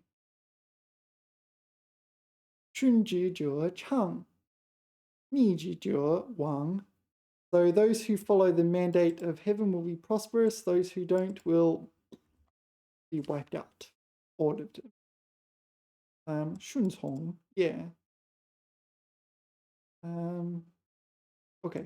顺从它的就可以存在和发展，违抗它的就叫它灭亡，叫你，所以你 here means 自己 right？灭亡，形容剥削阶级的独裁统治。Yeah. All right, I wasn't expecting this, but to exploit the kind of exploiting class. So the exploiting class will say this so that if you do what I say, you'll be prosperous, and if not, you'll die. So okay. 负阴阳四节8位12度24节，各有交令。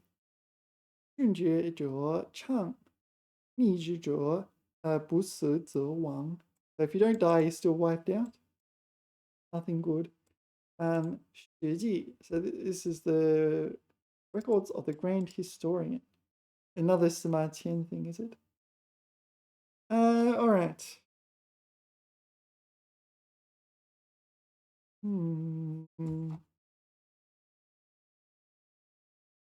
I don't know what to think about that. What else we got here? 吾承天命，宜得行天下. The real problem is this an actual quote or did ChatGPT just make it up? It looks like it's just made up. Let's move on to the next one. 名为谤本，本不谤名，顺天而行，民心自归。顺天而动，顺天而行。I don't know. These quotes seem made up. 先须之而后动，天亦可得矣，得也。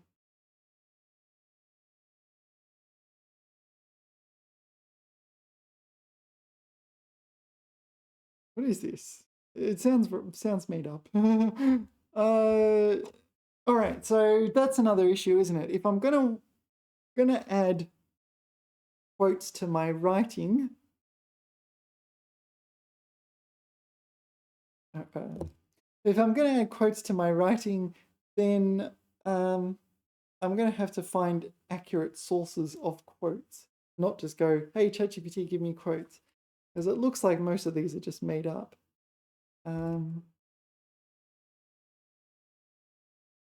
Yeah. All right. I'll have to think about that. Anyway, let's call it a video. Thank you for watching. Remember to do the liking, subscribing, and yeah, we're making progress, right? I don't know. I believe this is at least semi helpful.